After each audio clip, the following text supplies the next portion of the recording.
Oh, hi. Hi, how are you? Yeah, sorry. There was no sound for a minute. My mic was all fucked up from last night because I was playing Gary's Mod online with a friend, and we had our mics off the whole time, and I forgot to hit the button to turn it back on, so I'm a fucking moron. I'll pretend I haven't been talking to myself for the last few minutes. Anyway, hey, Michael, I forgot to make that fucking Venmo account because as soon as I got off the stream, I went, took a shower and everything, got out, my friend Ben was coming to hang out, and just totally fucking forgot. So I still haven't made that Venmo account. Yeah, which totally blows. Slight chance of rain tonight. But, you know, it's Florida. It was like 30 to 40% chance of a random shower. Yeah, I forgot to turn my fucking mic back on. Is no memory of the race, the crash. Hold on a second.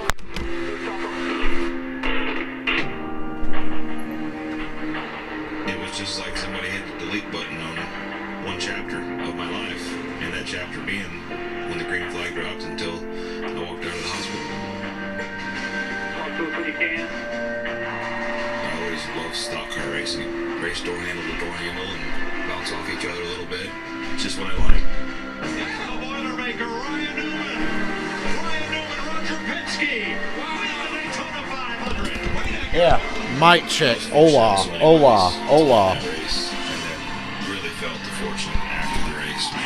There was some rain in the area earlier, but the forecast looks pretty good for Daytona Beach in the summer. We started racing on sand, having the vision of building this 2.5-mile racetrack. Picking Ryan Newman. It's the center of a lot of things in racing, and it's just amazing. Even though I said Stenhouse, I'm just going to officially pick Ryan Newman. I was so lucky. Really, I'm cheering for Jimmy Johnson, and though. it will be a little bit different, but I don't know that it's just because it's Daytona, because the crash happened there. It's not like I'm going back to visit to mourn. I'm going back to be appreciative of what I've done and what I do, and continue to search for success. Newman was leading on the last lap in the last two super speedway races. Well, two of the last three. Talladega last year, Daytona in February. In so many ways. It's been hot as shit here today. That's why I refuse to leave the house. Amazing story it would be. The older I get, the less tolerant I am of hot weather. I hate it. I love cold weather.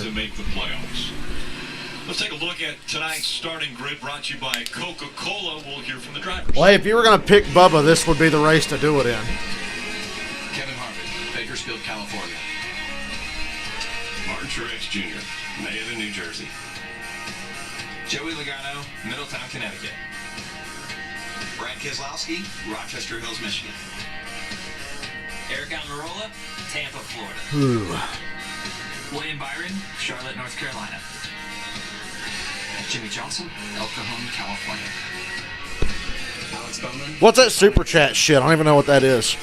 Ryan Blaney, Portland, Ohio. I don't know Dave stuff. Hamlin, Chesterfield, Virginia. Kyle Busch, Las Vegas, Nevada. Austin Dillon, Welcome, North Carolina. Kurt Busch, Burt Cush. Vegas, Nevada.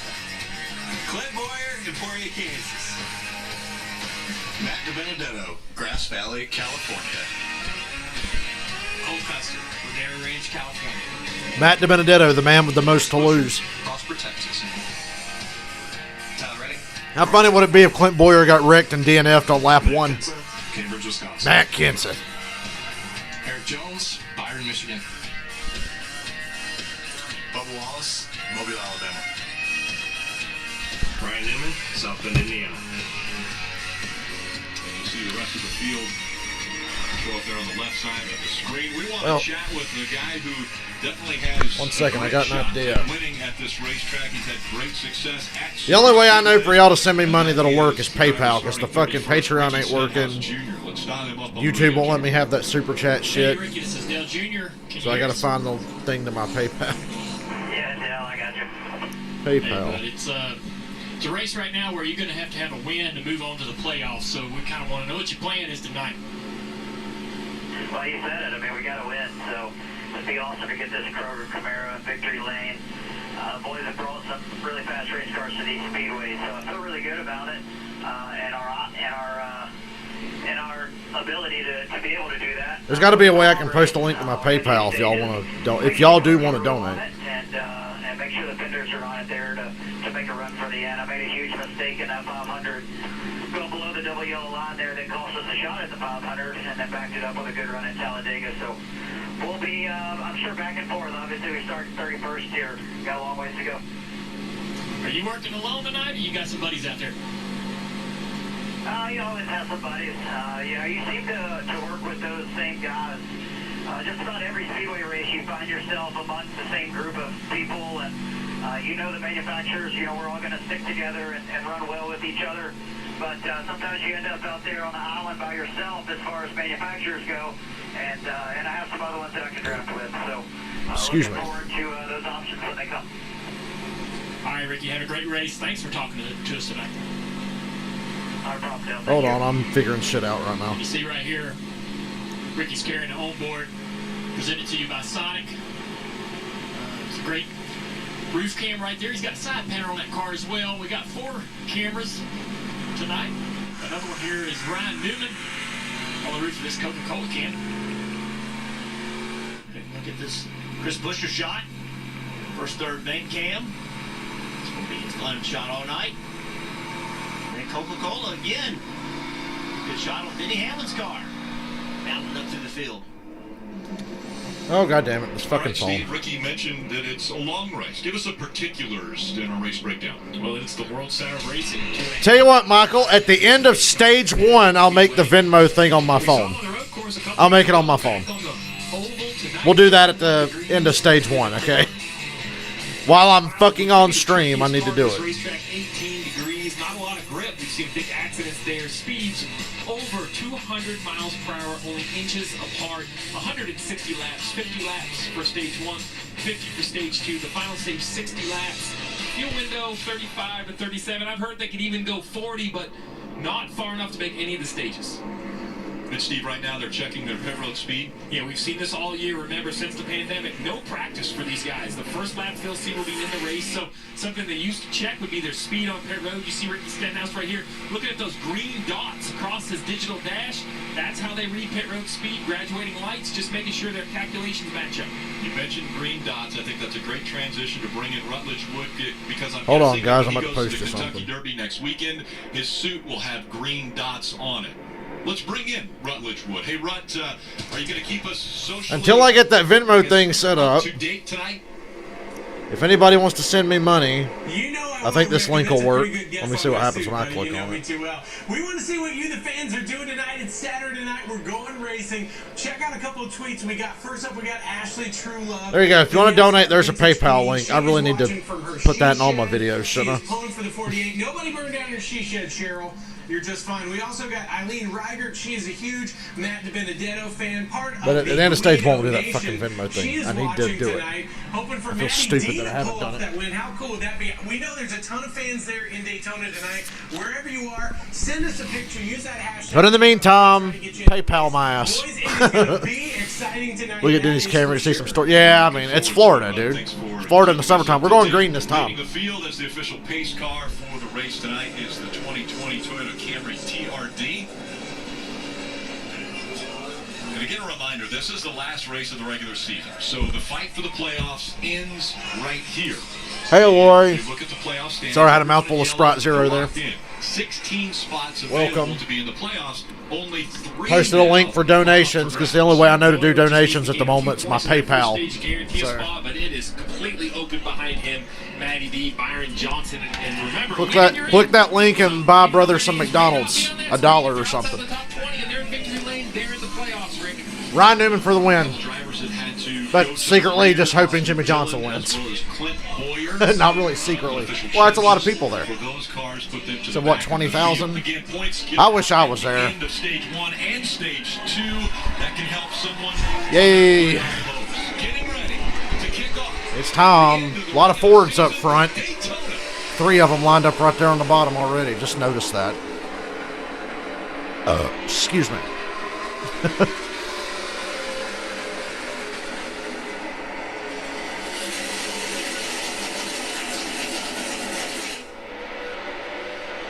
Great push from Joe Logano to get Kevin Harvick out of the lead. That outside line starting to organize those. Logano just tries to get up there to block it, but can't. A little bit too late there.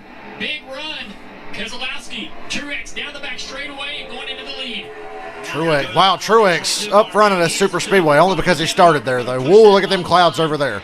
That does not look promising, and it's over turn 3 and 4. Oofa. Let's hope they miss us. Truex leading. When an opportunity presents itself, these drivers Harvick shoots to the outside. Truex blocking. It could change just that quickly, and those are the decisions that have to be Truex going to try to play the lane game. Block Harvick there, who had a run. Off the nose of Joe Logano. Truex able to maintain the lead, but I think again, Keselowski is going to give Harvick a big push down the back straightaway. I love the current package they have for these super speedways, and we get it again next year. I just hope they don't fuck it up with the next gen car, you know. Or does he start blocking? And I want to run down to the bottom and block Truex. Now he's driving with that mirror. I love how even, there's no lane with an advantage, really. It just goes back and forth, back and forth. Wouldn't surprise me if they wrecked this early. Be interesting if Harvick or Truex was the one to cause it. There's one that would cause it, Brad Keselowski. 2-car tandem with Harvick there. Gets him way out in front. Maintain the lead. Get the lead and maintain it. Because it's still on so him. hard once you get back in the back to work your way through. So it's not easy to maintain the lead anymore at this. Which is better that way. No practice. That's where you're dialing your heights. Well, look at the 21 and the 17, both dragging their right side track bar mounts. The sparks. So now, of course, William Byron and Jimmy Johnson are running right there. It obviously shows up better at night. In and around the top 10. Easy to see, Marty. Back and forth depending on what lane is moving forward. He just told Greg Irwin, his crew chief, we're hitting the racetrack way too hard. We have to get that fixed because we won't be competitive if we're like this. All right, there you have it. The crew chief said not a concern. Manny D said, you're crazy. This is on the ground too hard. So you want to be as close as possible. Remember, you see the cars lined up. When you talk about going faster, the idea is to have the car as low as possible. You see, it's not just the 21. The 24 right there, William Byron, showering. Oh, yeah, there's a competition costing at lap 20, but feel something dragging on the racetrack. look at the playoff cut line right now. Jimmy Johnson +1 over Matt DiBenedetto. So right now, Byron and Johnson are in, which is my dream scenario. It hits really hard. As it clearances itself, then obviously it doesn't hit as hard, but it's very concerning. 20-lap practice session. And it's going to wear that part away, right, Steve? It'd be really dumb to wreck before the competition cost them, wouldn't it? That are going to wear away as the race goes on. Well, that track bar mount is a thick piece of at least quarter-inch steel. I don't believe it's going to wear that away. These cars are going to have to be raised up on Byron and Bowman together in the outside line. Right there from Denny Hamlin on the back of that 88 car. That outside line's really been the dominant line. Last night in the Xfinity race, the bottom was the place to be, but right now the outside line continues to push people in the lead. William Byron now taking over the lead. A lot of bottoming out there, like they said. No practice to dial in your ride heights. And William Byron is leading. There's a slow car in the apron back there, or was I seeing things? You're always going to change. If you're leading the race, we're going to assume that you're going to finish the race up there and you will be in. But every position on the racetrack is a point. And again, points are given out at the end of stage 1 and stage 2 for anyone that finishes in the top 10. Well, they've made it five complete laps without killing each other.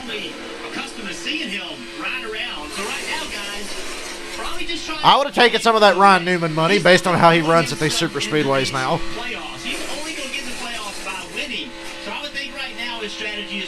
Look at Stenhouse doing the opposite of what we would expect him to do. Making a smart decision. They told us earlier this week, Jeff, when we had a chat with him that you were on. Just hope the herd gets thinned out up front. William Byron's leading.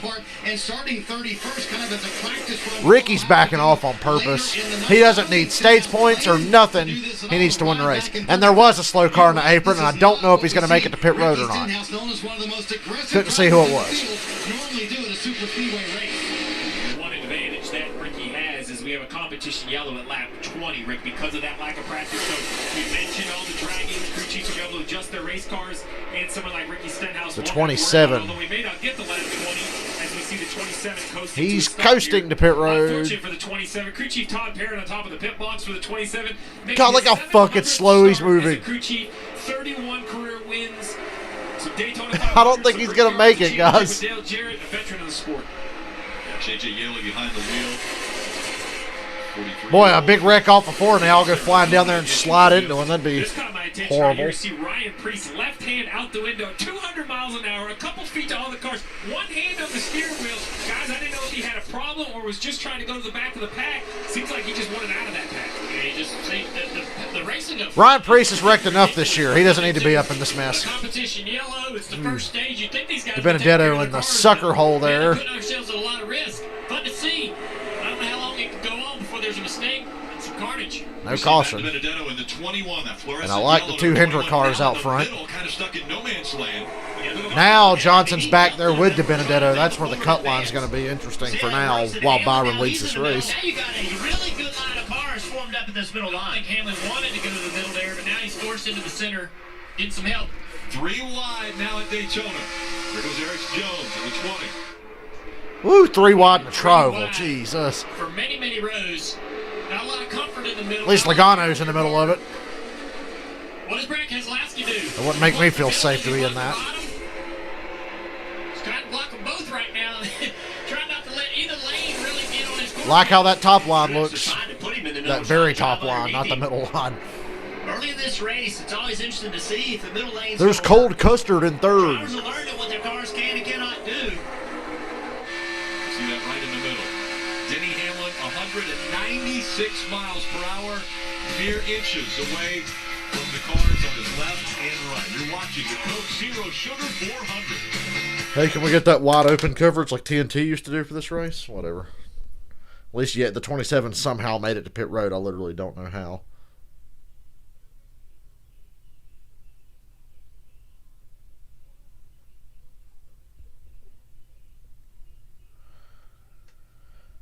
Let me copy this fucking link again. I'm just posting this link in the chat again. Somebody tell me if this link works. You don't have to donate anything. I just want to know if the link works.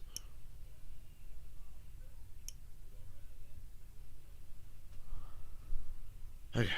Now I want to look at Twitter during the commercial.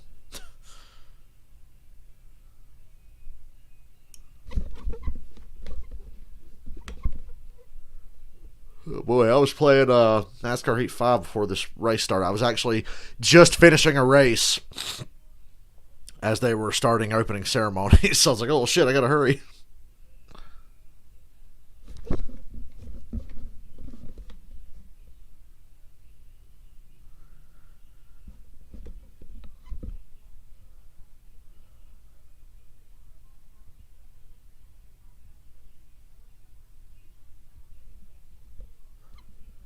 So what, how many, forget how many big ones, how many replays of Ryan Newman almost dying are we going to see tonight?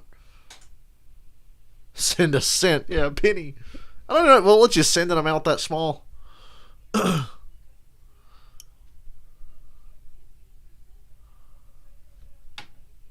to the leaderboard, William Byron still leading because that outside line looked pretty damn strong. Come on, NBC. Come on back. I'm actually using my cable for once.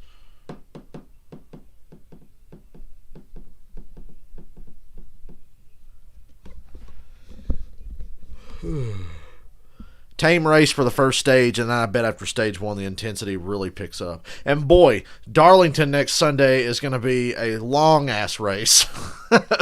Almost feel like we're coming full circle. Remember when the season started back, they did the 2 races at Darlington to get us started. Now it's like, hey, we're going back to Darlington. Kind of coming full circle.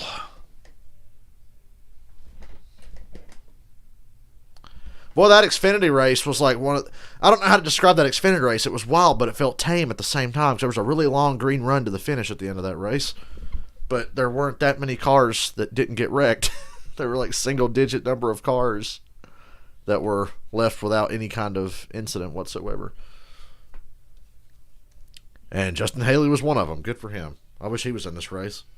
Chastain's at 77 tonight. Buckle up. You got it.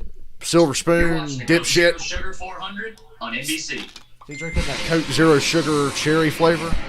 Austin knows to buckle up. He was involved in one of the most vicious accidents we've seen here. Aerial coverage tonight brought to you by Geico. Looking down on Austin and the rest of the pack here at Daytona. Out front, that 24 of William Byron's looked very strong, Dave. And So far, Rick, they've just been evaluating what that top line looks like as far as it's working. They had a chance to get by the 4 on the bottom. That 88. We are 6 laps from the competition caution. This time, Harvick jumping out of line. It's trash on the grill of Kevin Harvick. A lot of trash. Pulling to the bottom of the track, you see that debris on the front of the car, number 1. Harvick saying this way too hot. He was up front. Trash on the grill. Brad Keselowski going for the lead up front. Even 7 laps to the comp caution. As hot as this car is right now. And Steve, you see that debris right on the front of that car? Big deal if Harvick blows up. To cool it down, but I'm not sure he was out front before. I'm not sure if he can drop into the back if he doesn't get that debris off. Well, that trash looks pretty embedded in there. The back is going to help with more air in the grill. The idea is right here. He's going to pull up behind the 6 of Ryan Newman. There's a great look out the rear bumper of the 6. You see below the word Mustang, those different pieces of particles of paper or plastic. He said paper. Into the radiator. We'll take a look at this time. He's got to get up a little bit tighter behind one of these cars. Here it is. See if he can get up there. Oh, there goes some of it. The pressure on the nose and allows He got some of that trash off. He's got to get it all off, though. Not quite all of it going. Some of it came out, but we need to get a little closer. Oh, there it goes. Oh, he's good. He's good. Hooray. Now he's got to get in some clean air and really cool that thing down. It's all on, Kevin. You're clean. That is the power of television. Nice right long there, line at because the top of the crew chiefs racetrack, and everybody for the team led by was watching Byron that and broadcast. Bowman. They're seeing what just happened. They saw the debris come off, and now they said, okay, you're good to go. And Junior's spotting for it. Said, go to the 6 That car. big old train's formed up, but there's only less than 5 laps till the competition caution, so that'll get busted up. He's been in the middle, he's been at the outside, been on the bottom. They're trying to just make something Damn, excuse me. Jeff, and how about I am Eric hungry. Jones up in 4th place? He's that white and blue car 4th in line right there. You know, Right now, Matt DiBenedetto's 3 points ahead of Jimmy Johnson for the playoffs, and William Byron is leading the race. And you got to keep an eye on Eric Jones and Tyler Reddick. They're in the top 5. Yep. 4th and 5th. And that 8 car. William Byron looks like he's got trash on the grill. That Yep. is an aggressive driver right there. Leader He is cleans the going to racetrack. 100%, make things happen. Well, drivers, we've got a couple rookies right there. You mentioned Tyler Reddick, in front of him, 2 cars. That 41 of Cole Custer. Here's 2 rookies in the Cup Series that have been very impressive in 2020. Everybody's playing nice to get to this caution here, I think. In the front, isn't it? What does that tell you? Yeah, William Byron's up there. You just Oh, look at all the trash on the racetrack. He has a little bit of the same issue that Kevin Harvick does. You know, the disadvantage of being the leader is you're the guy cleaning the racetrack of all of that trash and debris. And if you look at the lower grill in that 24, I see some pieces of paper and plastic. We haven't heard anything on the radio about temperatures. Only a couple laps away from the competition yellow, so they should be able to make it there, no problem. But this is something we have to keep an eye on all night. Yeah, the lead car is always going to scoop that up as that debris is laying out there on the racetrack. There's John Hunter Nemechek in the top 10, and Michael McDowell, and Daniel Suarez. If you're leading, though, you aren't getting Notice how good Suarez is more air than doing. anyone else. I'm not used to looking for that paint scheme, so I didn't even notice it was him. Probably not. I mean, they take these cars off to be running max temp. So any additional debris is absolutely going to run that car hot. Well, it's an adjustment as a crew chief, Dale. I have, right? I want to run as much 2 more as laps possible that till makes the caution. car faster. It handles better with more downforce. It's faster because of less drag. The negative to take is just that water temperature. You have to cool these engines. But to your point, Dale, I'm not going to give you 25 degrees, 30 degrees. I'm going to give you 3, 4, 5 degrees of room, and that's going to be it. So the whole field's went to the high side here. And the reason why everybody's sort of playing along is because if you pull out a line, you'll go to the back of this group quickly. And if you pull out, Imagine doing this for 100 laps. you can say, yeah, I might help you. Yeah. No, I'm just going to take your spot. These guys are all pretty selfish, so they're probably just going to take the spot from you unless it's a teammate. Well, thankfully, these cautions are going to break that up today. Back there, Chase Elliott trying to make a move. One more time around, I'll throw the yellow. A little bit of a cautious move, too, with a competition caution coming very soon. Just, it's early in the race. Play it safe. Go to the top. It's not going to stay like this, but right now... Hey, Daniel Suarez jumping out of line. Denny Hamlin going with him. If you want to try, we'll try. I don't mind going to the back, trying to work my way back to the front. Denny's good to pull out and try to break up this high line express. Wow. $29. Do you think someone like Denny is just using this? Congratulations. Can we clear And there's Nemechek and McDowell moving down in front of. Why'd they wait till they're coming to the caution to do this? 2 cars in front of them. They just pulled to the bottom. So now that line at the bottom has more cars. Suarez decided, yep, not enough, had enough. Big run from Hamlin here. Anywhere to go with it? These 2 drivers. Caution's about to come out anytime now. Let's see how it works out for him.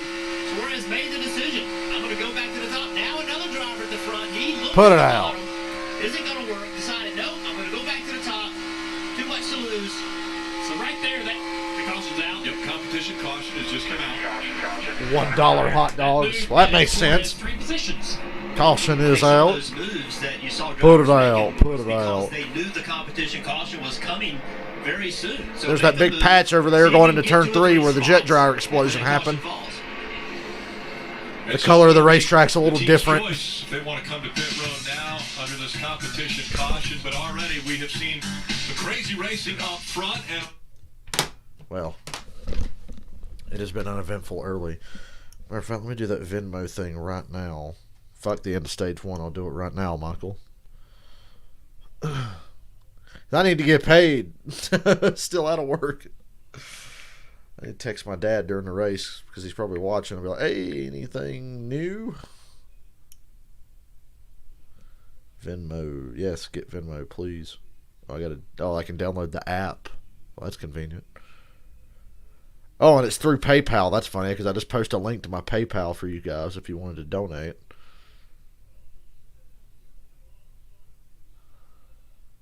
Oh, I'm downloading the Venmo app.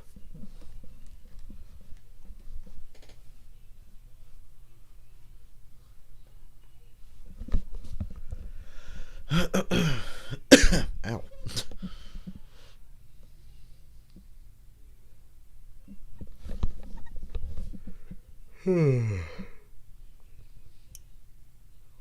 I didn't sleep enough today. I slept good, but not enough. That fucking truck race is tomorrow at noon, isn't it?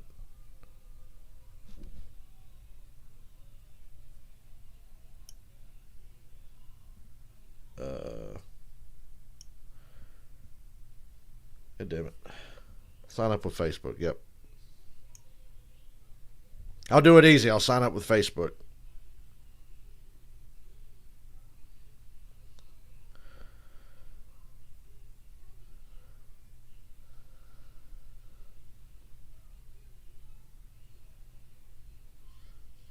Okay.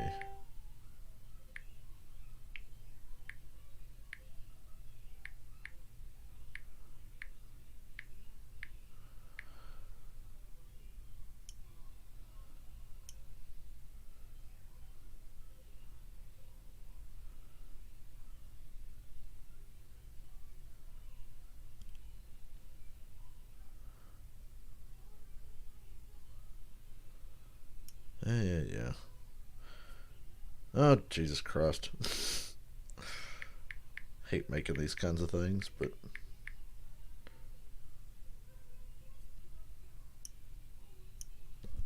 Goddamn race back on yet? I'm looking at my phone. Oh, there it is. Wow, they completely missed pit road.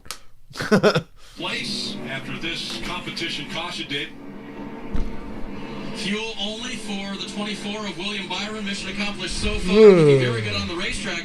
And by the way, when he came to a stop in his pits, you should have seen the trash that fell off the front grille. Yeah, he had a lot of shit on the grill. grill. Marty. Fuel only for all of the guys up front, including Alex Bowman right behind his teammate William Byron in a fairly significant adjustment. That car was hitting the track pretty hard early in the run, but Alex Bowman otherwise fairly happy with it. The handling issue was a little bit too tight, Rick. They'll line them back up. We'll have a restart when we come back to Daytona. This shit's supposed to text me a fucking code. But it hasn't texted me anything.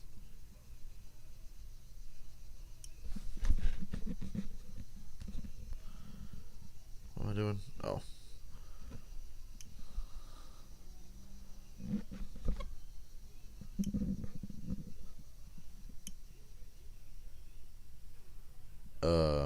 Why is it not sending a fucking code? There it is. Yeah. Had to hit resend code.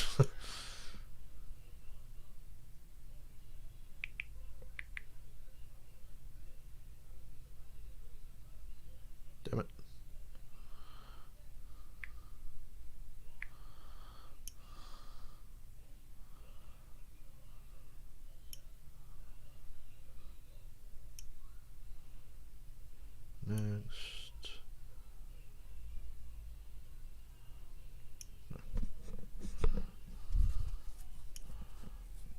Okay, I made the Venmo thingy.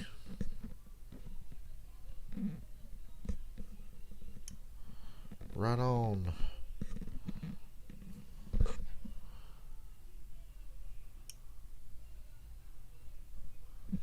They skipped the burnout like, yeah, that was pretty stupid. I didn't even feel like chasing one. I'm like, yay, Chase Elliott won. Oh, we're off the air? It's like, oh, okay. Boy, you know, this would be really great. Little Venmo thing. Yep, done. There it is. It was hiding behind the YouTube thing. I'm trying to do this with a YouTube video on the screen at the same time. Oop.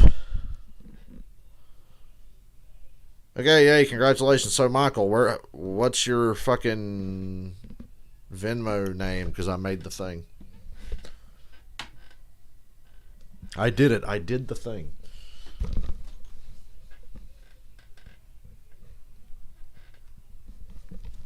Boy, but that was exciting to listen to.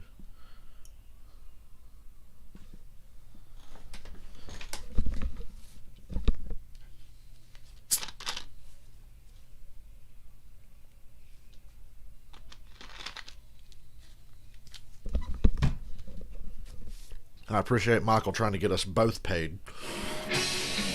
NASCAR on NBC is brought to you by Coca-Cola. Very kind. Together tastes better. Credit One Bank, the official credit card of NASCAR. Perfect for race fans. Applebee's handcrafted burgers. Available dine-in. Dude, don't say Applebee's. I'm fucking hungry. I'm on a diet. I can't eat much. And there was a lightning strike in the area. Oh, goody. Policy states that fucking A. There was a lightning strike. Oh. We have to have our roof cameras, boy, this hurts. And the handhelds taken down. Wait, they're not stopping the race? They're not stopping the race, but there was a lightning strike, they said. Okay, we're back to green. Fuck it. Don't stop the race. Don't stop the race. All right, there you see some team orders. Alex Bowman letting William Byron. I guess the lightning strike wasn't close enough to stop the race, but they had to get the camera dudes off the roof.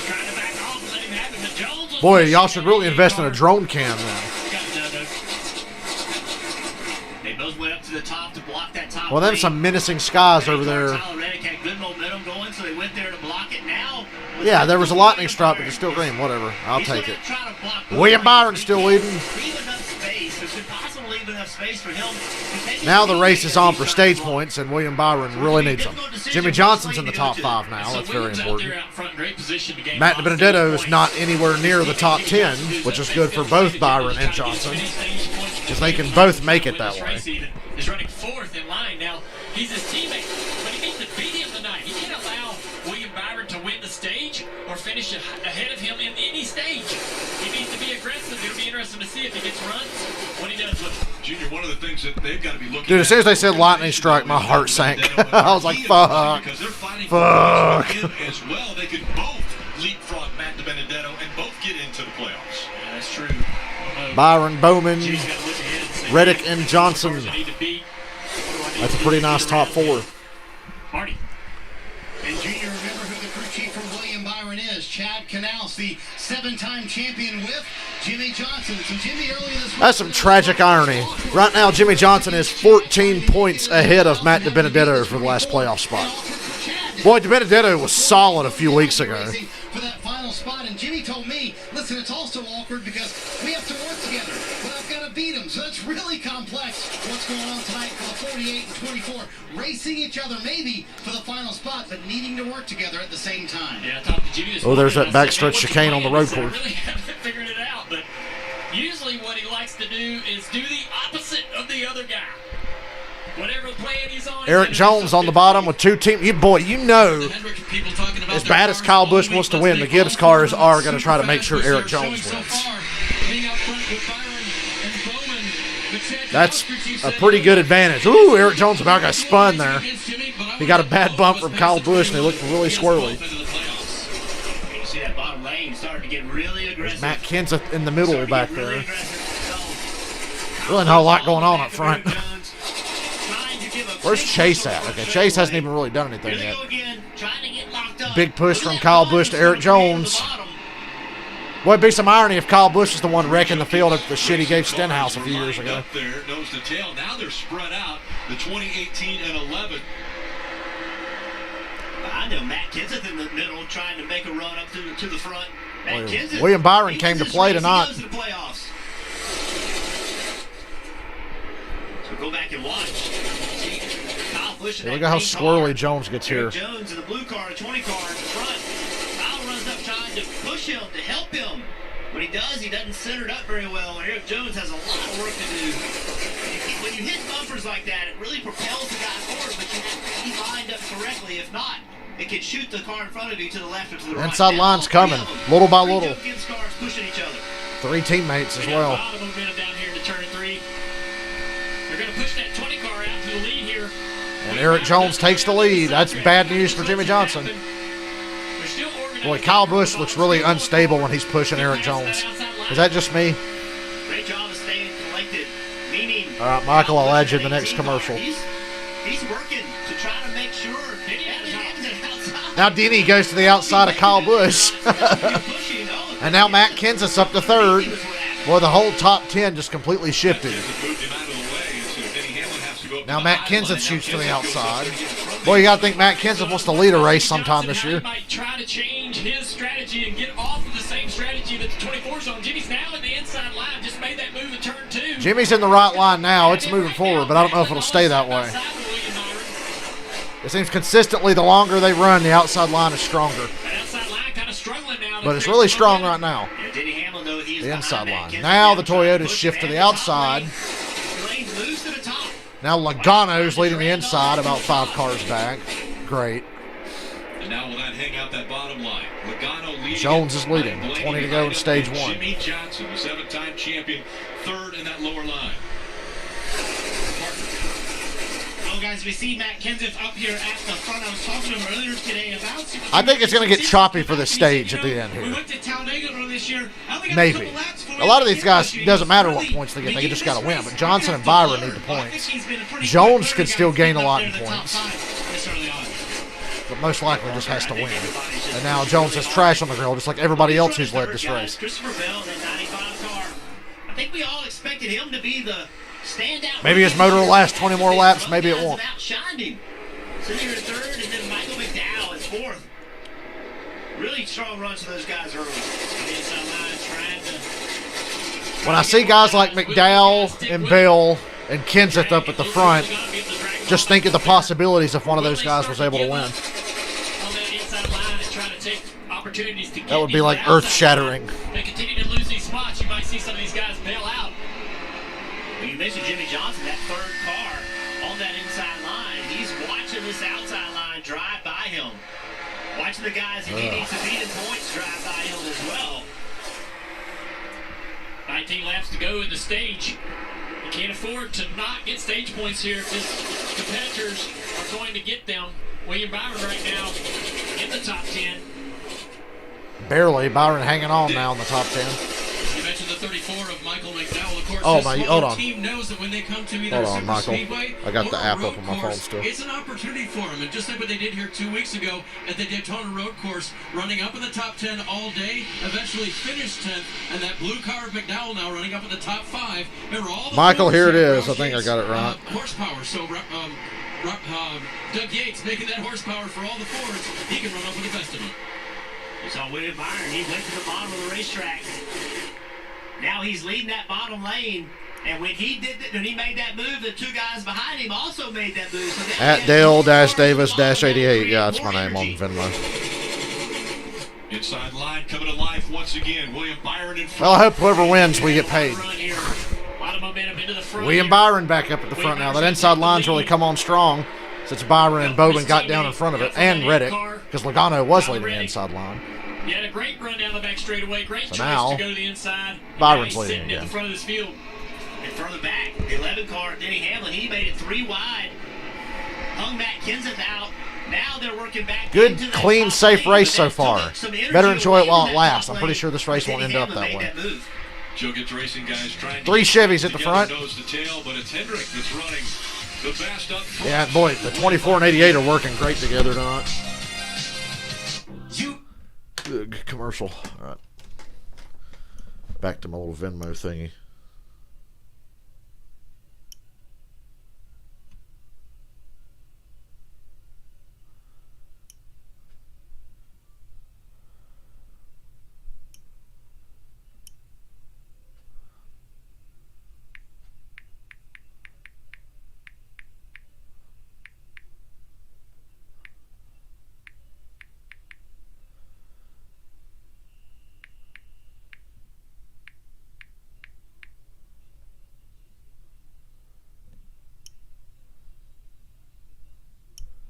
Yeah, Michael, I just added you. I think I beat you to it.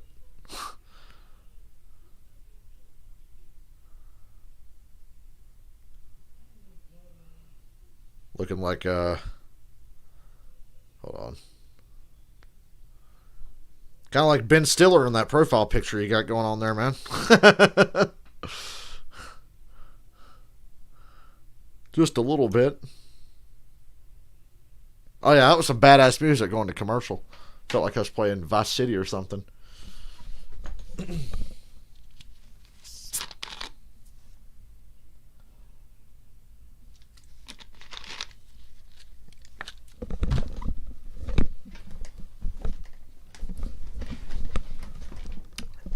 Jesus.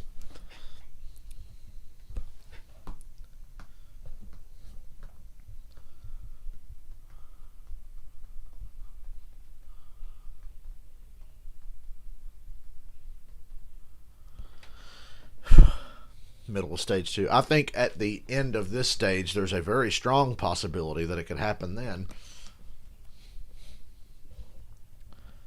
But think about it, though. Guys like Reddick and Bell know they just got to win the race. They're not worried about stage points at all. But Byron and Jimmy are going to fight for every spot. And that could lead to trouble. Matt DiBenedetto as well. He's in that fucked up scenario, but he's not even in the top 12 right now.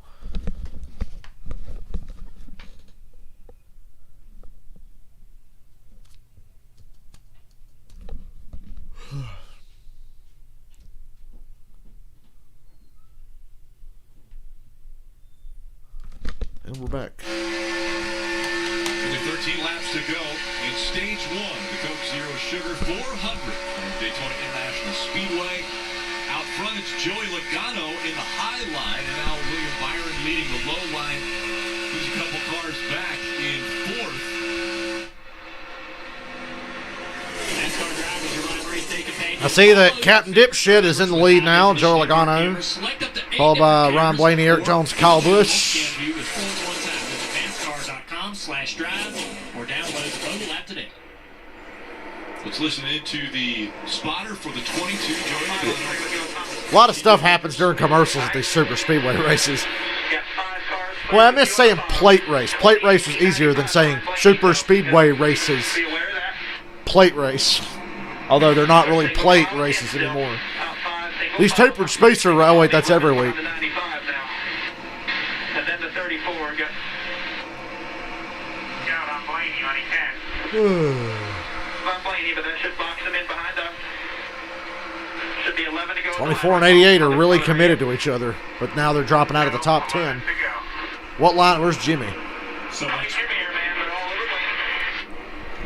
Now they're getting the train up against the outside wall. Junior, you and I have listened to TJ Majors for years.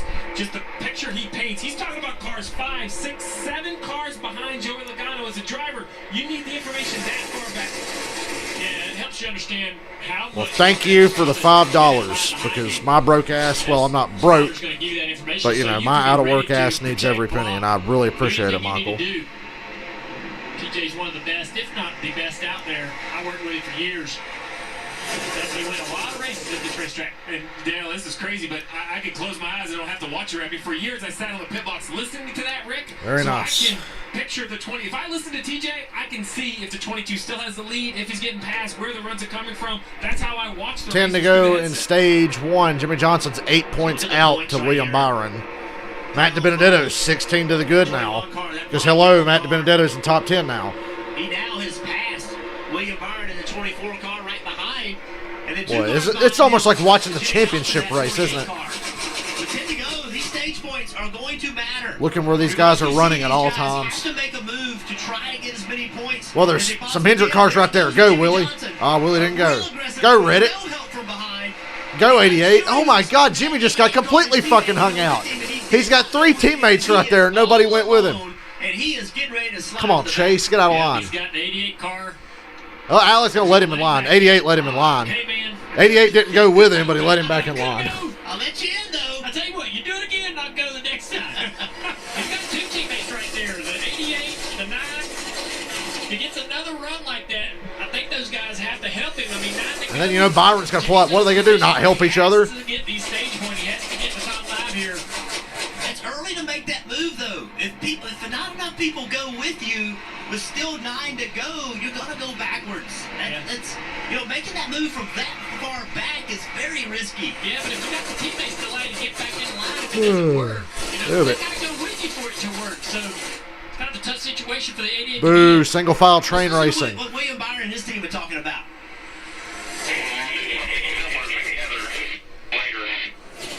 Dipshit and Blaney. It's always Dipshit and Blaney up front in these races. Reddick moving out of line. Jimmy Johnson going with him. 88 goes with him. Elliott goes with him. William Byron goes with him. Come on, guys, go down there.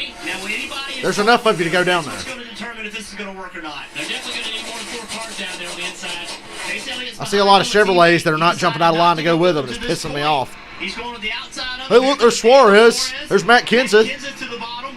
They need some people from the front to be able to make that move too, though. They need momentum. If they start making a little headway, some of those guys in that outside line could jump down there in front of them and do just what you said, Jeff.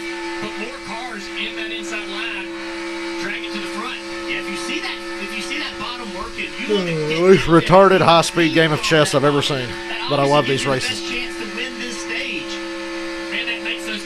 Streaming a super speedway race at Daytona or Talladega is like a day off for me.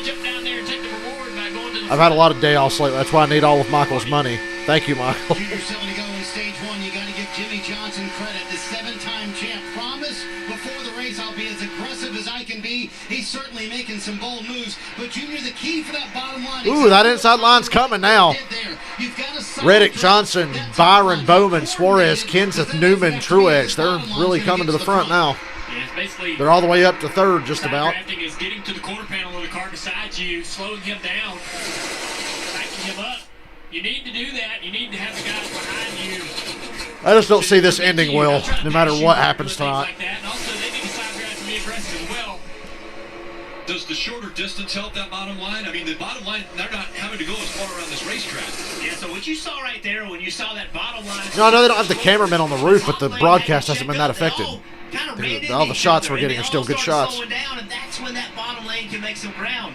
See right here, if they stay spaced apart. Had to get the cameraman down, but the fucking Goodyear blimp is still flying around. We got blimp cam, or whatever the blimp is now. Major moves. Parker.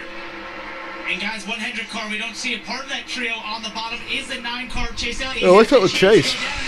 He's been struggling in a really loose condition, that car, and came across there and said, it's not that I didn't want to go with him, I just wanted to have options. And then that door closed, as you can see, and he can't help his Hendrick teammates anymore. Tyler Reddick is up to second with Jimmy Johnson behind him.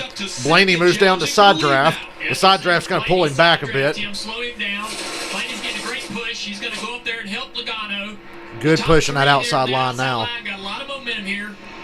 I'd give anything to see Logano get a bad bump and shoot to the grass and rip the splitter off. Just 2 laps ago, you were talking about that bright yellow 21 all the way back to the top lane. Matty D had the advantage over the 2 Hendrick cars. They've now gone to the bottom, and now they have the advantage on the 21. 4 laps remaining in stage 1. Again, the top 10 will get stage points. The outside line has kind of lost its momentum, or the inside line has lost its momentum. They're getting organized now, trying to make another run at it. Yeah, that 8 car needs the 48 right to his rear bumper, actually pushing him. Yeah, Jimmy needs to get aggressive with that bump draft, don't you think, Jeff? I do. I think Tyler Reddick needs to get aggressive. Too intense for me to even say anything. Break a little bit.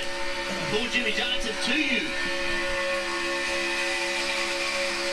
Counterintuitive. Think if you drag the brake, you go faster. But if you get that 48 right to your rear bumper, you will pick up speed. How hard is too hard? Counterintuitive. It's a big word for a guy from Virginia. I can't say shit because I can barely pronounce it. I'm from North Carolina. Tiptoe up to that limit. Will the bottom line make another run? Now, 3 laps to go.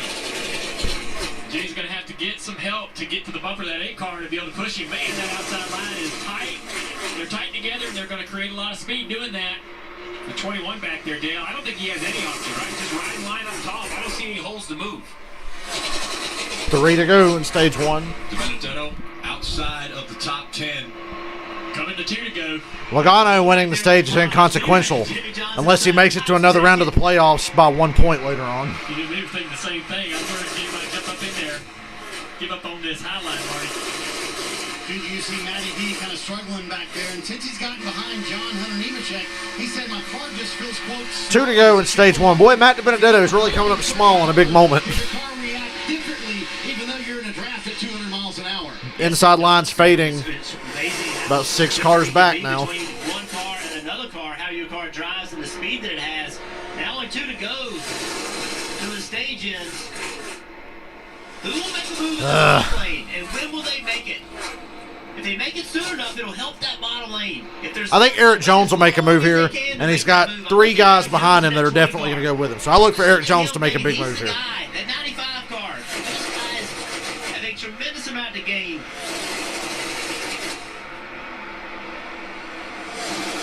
Logano continuing to look strong, leading. 1 to go in stage 1. And there goes Eric Jones. He made the move. Here comes Kyle Busch. Here comes Denny Hamlin. Logano's got a block. Bell stayed in line, but Kyle Busch and Hamlin went with Jones. He's got to make another move now. Dipshit's blocking, like he always fucking does. And I hope it backfires on him. Big runs coming from behind. Reddick, big run. Here comes the 48. Jimmy Johnson. How aggressive will he be? I don't think there's a big enough run to get Logano. Maybe there will be now. Go to his outside, Jones. You got to go to his outside. Ooh, Joey got loose there in the 3. You see that? But Reddick does have a push. But Jimmy Johnson's making a nice move here. Reddick went up to side draft, trying to side draft Logano for the win of stage 1. That didn't work out well for Jimmy at all. Logano gets stage 1. Where's Jimmy going to wind up? It was too close. 5th. Okay. I'll take it. Race to the checkered flag right there. Jimmy Johnson 5th in stage 1. William Byron 7th. Matt DiBenedetto gets no points. In these stages, more critical now. So I'd say round 1 goes to the Hendrick guys. Finished 5th and Byron 7th. Both gaining points into the stage. Joey Logano. Yep, that was pretty bad for DiBenedetto. He is not running well. He doesn't look like he's going to be a factor at all. But when 3,500 cars get taken out, we'll see. That has a way of, bringing things back together.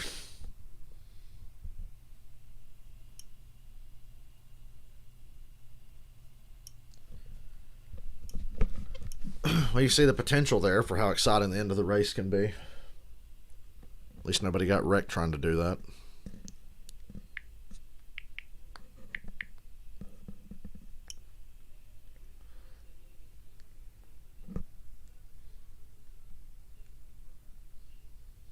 Boy, I wish I'd had something good for supper tonight.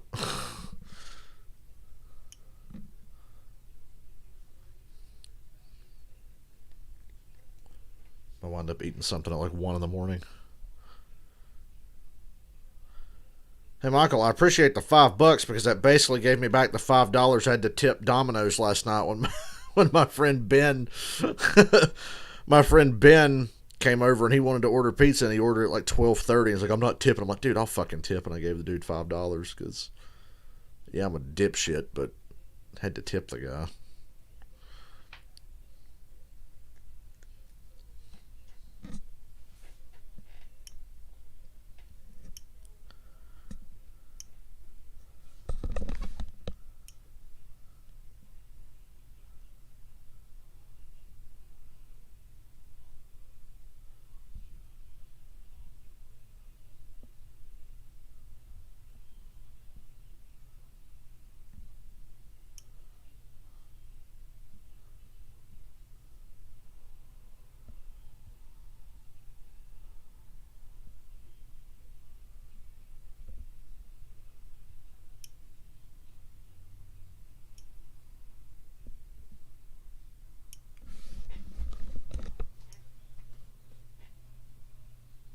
God, I still got to type a bunch of shit in on this Venmo thing. It's going to take forever.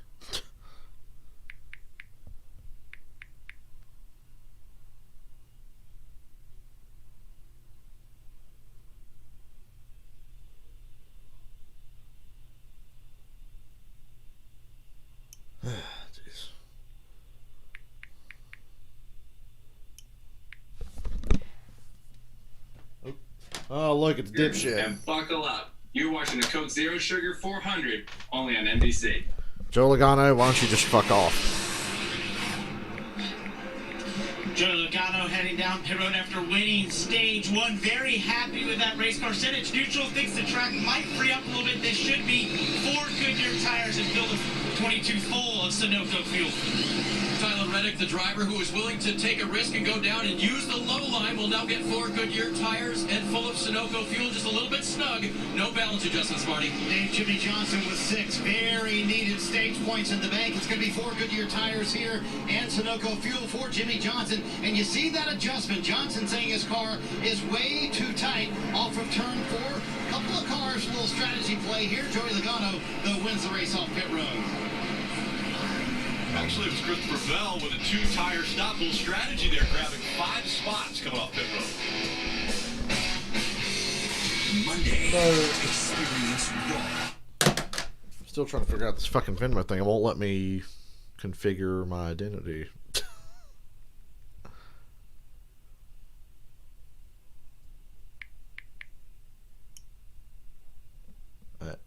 Okay. Jesus Christ.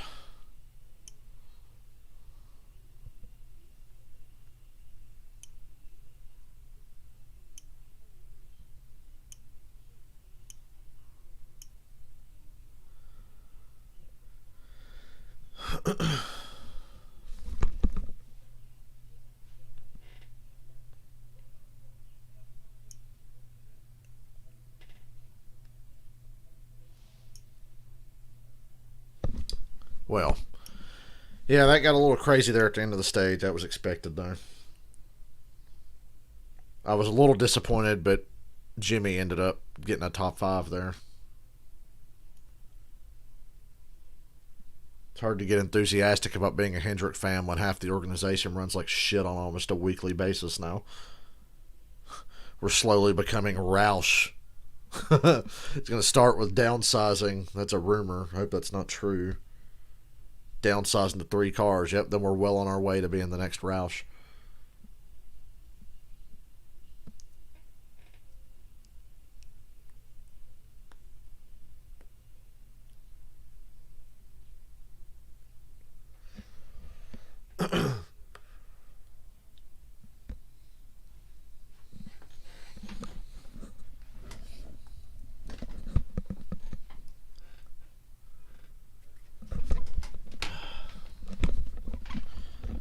I'll set the rest of that shit up after the race when I can concentrate on it.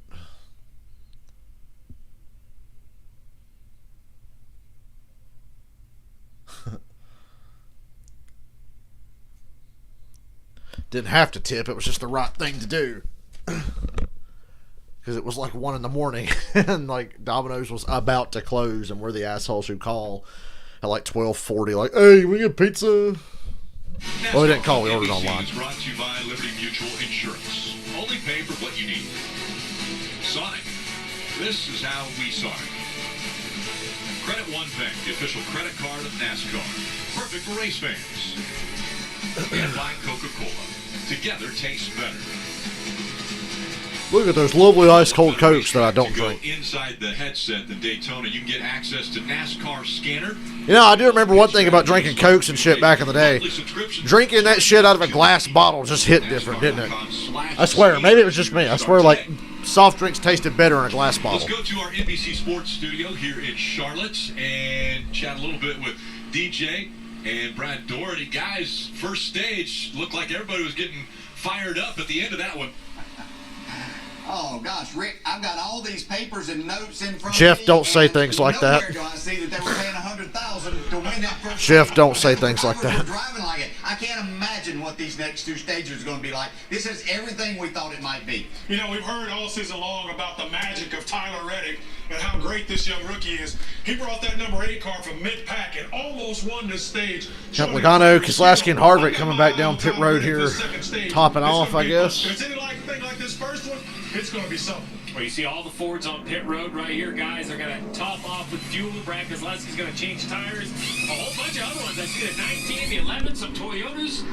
This second stage and 46 to go is just outside their fuel window, Rick. I think all these drivers are going to try to get fuel, ride part throttle, Parker, try to make it without another pit stop. You can make it to the end of the stage from here. See, that's exactly. Even the 2 cars said the second we get it full, start saving fuel down pit road. This is maximum fuel save throughout this time under the caution still. Marty? And Parker, the way it works out, the team... Yeah, there was a lot of cars on pit road. About 2.5 gallons short from making it to the end of the stage if they had pitted what they pitted earlier. So pitting here, right as they're about to come to the green, Kevin Harvick, in fact, just now taking on his tires as he leaves pit road, saving some fuel during this run. They can probably make it while everybody else, Steve, in the field's going to have to come down pit road at some point.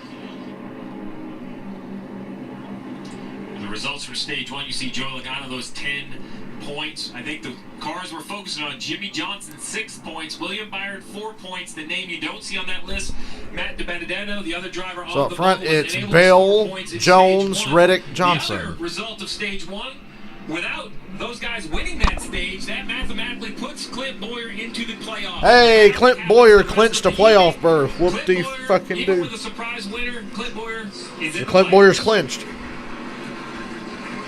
Like butt cheeks. Denny Hamlin was penalized for not staying single file. Ah, Denny Hamlin passed to the... What? Oh, come on, NASCAR. Rule is you have to stay single file, but... They penalized Denny Hamlin for that whole going to the left, going down pit road thing or whatever. Not really trying to make a position out of Whatever. it. Didn't seem to be trying to It's totally inconsequential. They just wanted to up Denny Hamlin's number of pit road penalties because he's way behind on that number this year. Usually he's much higher for pit road penalties. And again, if you win, you advance. The field approaching the guys. Stage 2. Boy, this car's looks weird going through that green Geico restart zone thing. Christopher Bell in the 95. Bell with a big push from Jimmy, although that's not what Jimmy needs to see out in front of him. He doesn't need Bell to win. They didn't check that fucking roof flap on the 20. Why is it sticking up like that? Well, it was, but now it's not. What to say? I don't know aero shit, but come on. Well, actually, it still is. You see that? The roof flap on the 20 car is sticking up.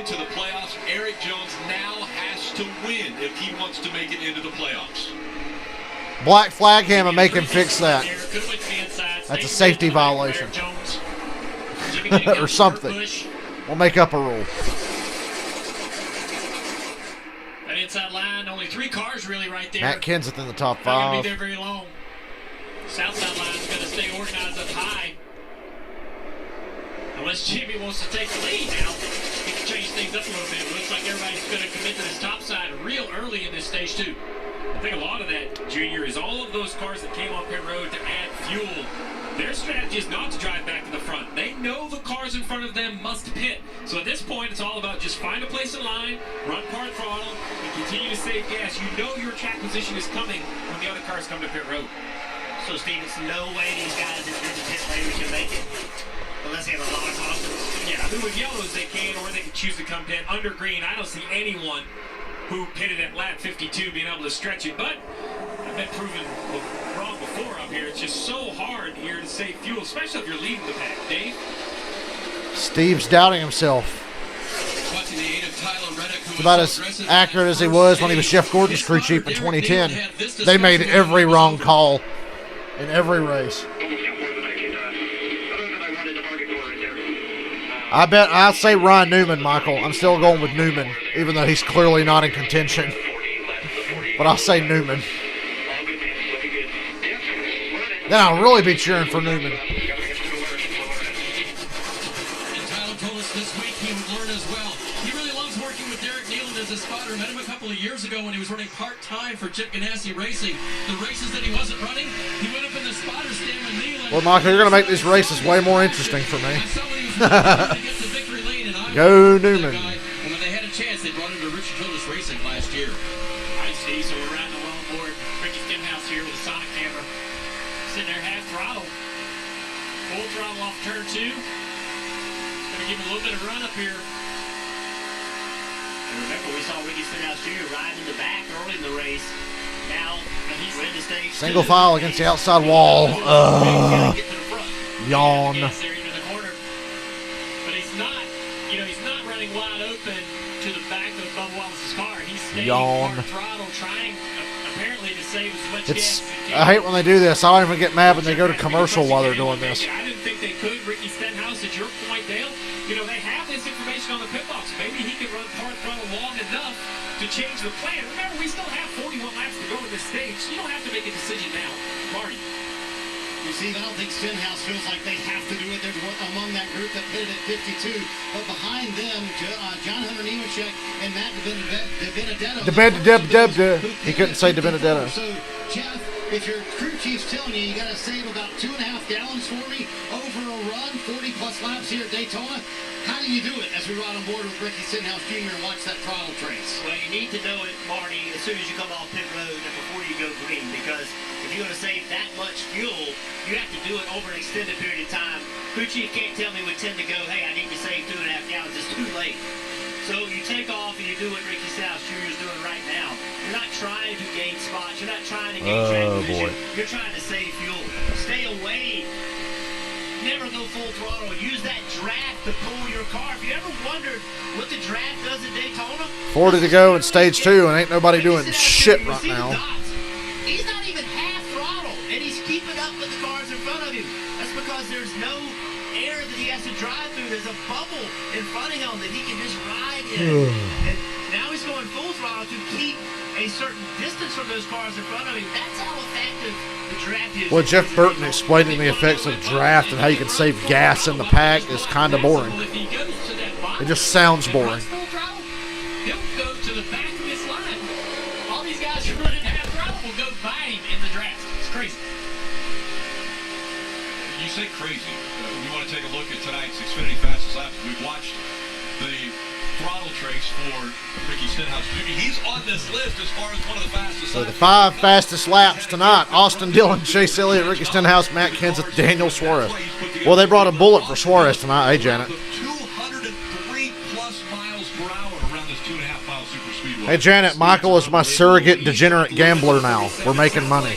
2 laps. He needs to find about 2 laps worth of fuel. Well, if Ryan Newman wins, we'll make money. I think that you should be able to do that, but 39 laps to go, Rick. There's a lot of races before you have to worry about that. A lot of people say Dale Jr. supplied pipe will run. Eric Jones, Jimmy Johnson, Kurt Busch, Matt Kenseth, Alex Bowman. The top 5. Hey, that's a good song. My name is... More good music. Wow, NBC. They're really breaking out the good shit for the big broadcast today. But this damn train racing better stop now. I came here to see a show. After Daytona in February, I expect to see cars in the catch fence. Kidding.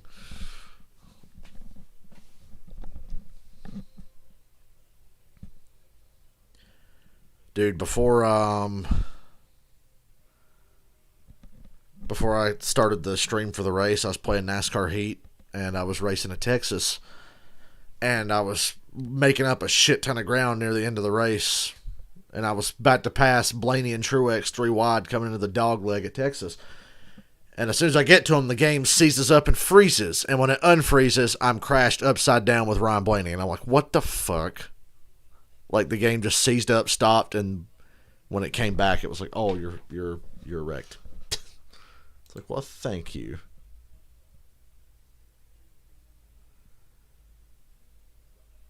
No Steam. I don't want to update right now. I forgot you guys can see my computer screen. That'll have to wait till after the race.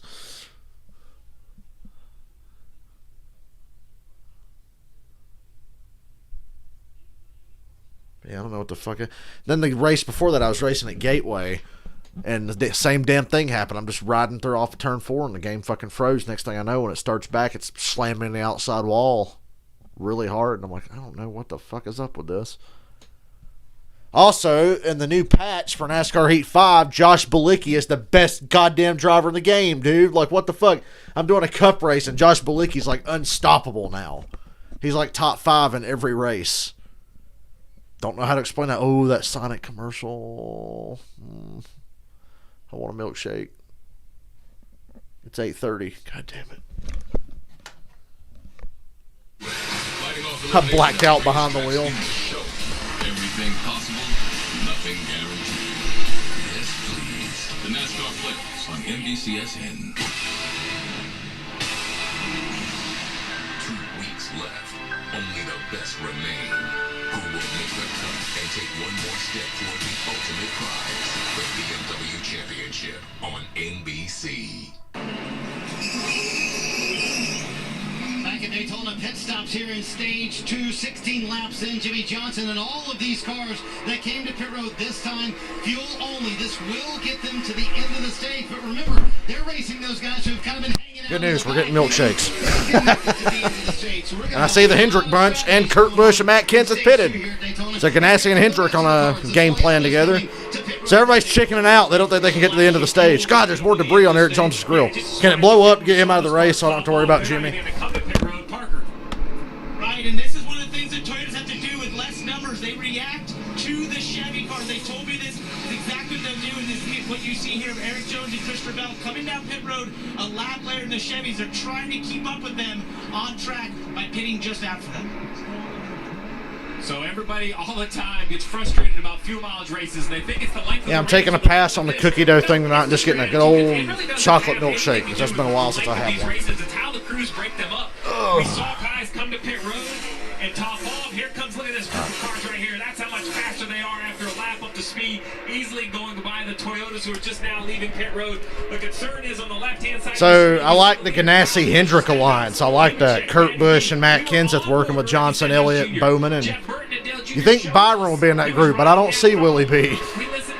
Where is Byron? We're too short.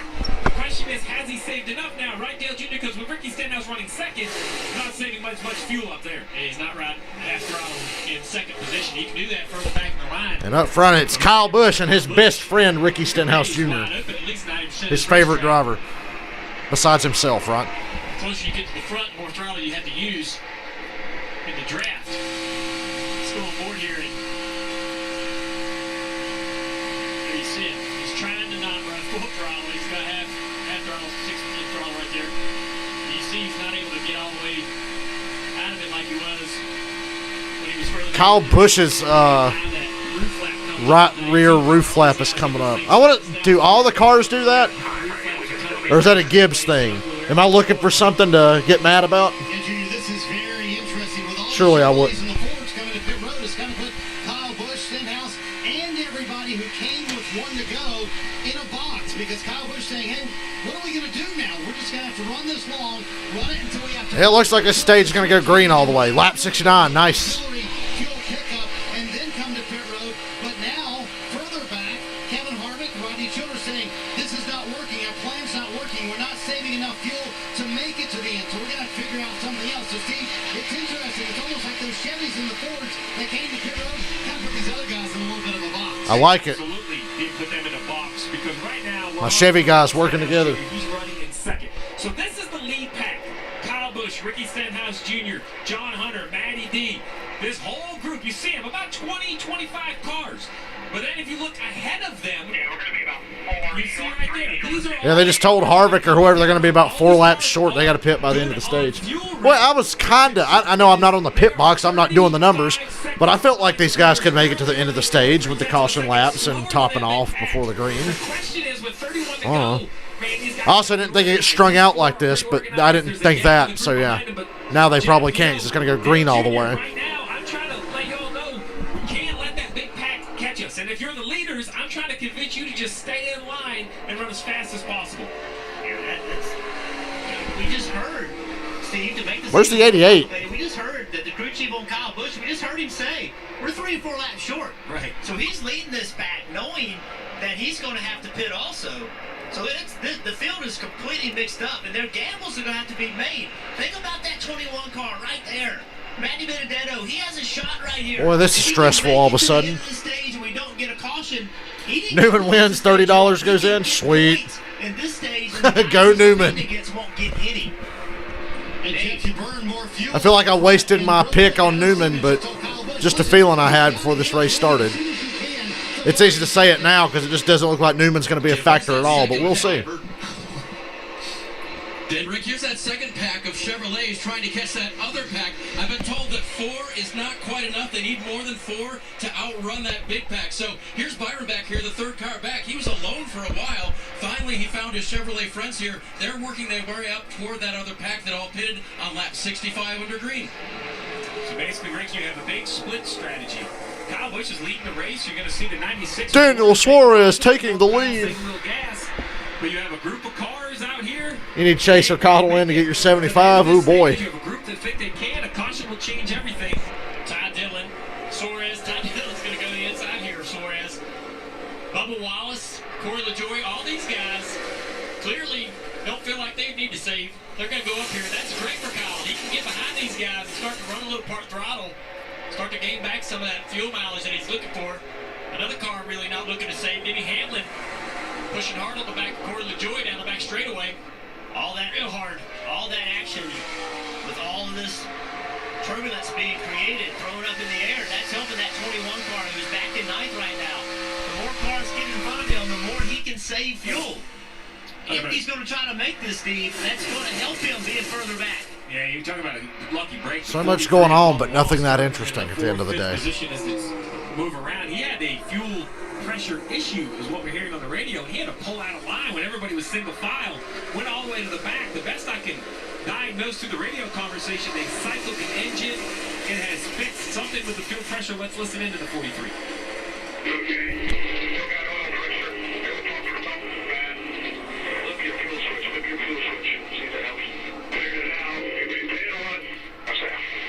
That was radio from when he was having that issue, so they were able to diagnose it, or at least... Hey, we've dodged a bullet. I'm going to jinx this. We've dodged a bullet so far with no lightning. You know, he's not in the best position with fuel, and we've documented all that, but at least is still on the racetrack, still on the lead lap, still can recover, having a nice run. Yeah, I thought he was going to lose the lead draft when that issue happened, and he's done a great job of not only getting back in the draft, but driving to the front of this field. And look at Daniel Suarez. What a great run for this guy in this 96 car.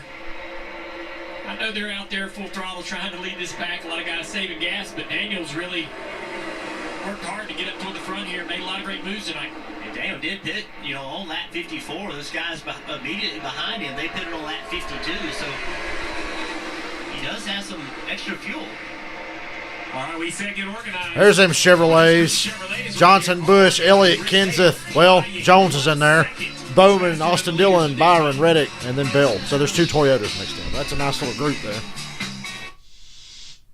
Once again, they're on point with the fucking music. You got to give them that. It's not their fault. The race has been pretty lame so far, but I'm sure by the end we'll get our money's worth. This weird strategy shit has everybody else strung out even more than they already were.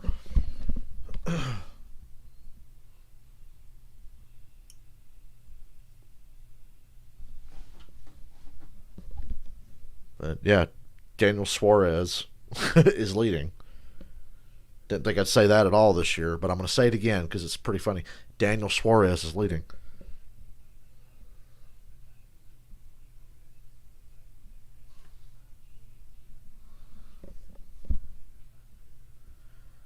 Also, goddamn, Chadwick Boseman, why did we have to lose Black Panther?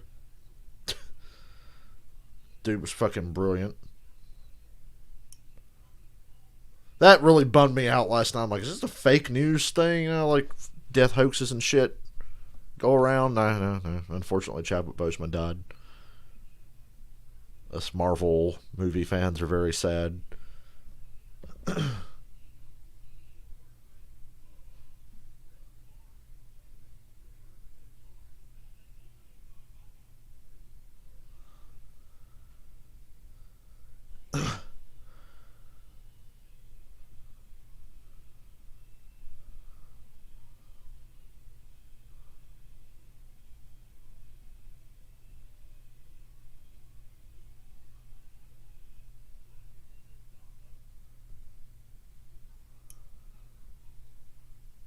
Can I just say this on the stream? Because I've been fighting there. Said Nick Bromberg is a cunt, isn't he? Anybody follow that guy? Jeff, let's not be racist now. Okay, Jeff, that's like borderline racist. That joke would have been acceptable in like 2007. You gotta remember, we're in different times now. Everybody gets mad about everything, Jeff. What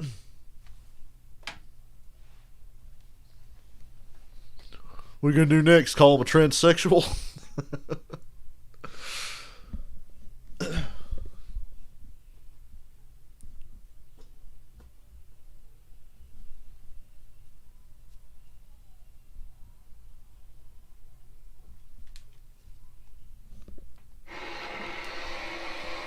The annual run for the road. Oh, man, I should have bet money on Suarez because he's actually got a good car tonight. Look at Dale Jr. in that Kentucky Derby commercial. What the fuck am I looking at? That's following the Xfinity Series race from Darlington. Welcome back to Daytona. Hey, Suarez still leading. Todd Dillon, Bubba Wallace, Kyle Busch.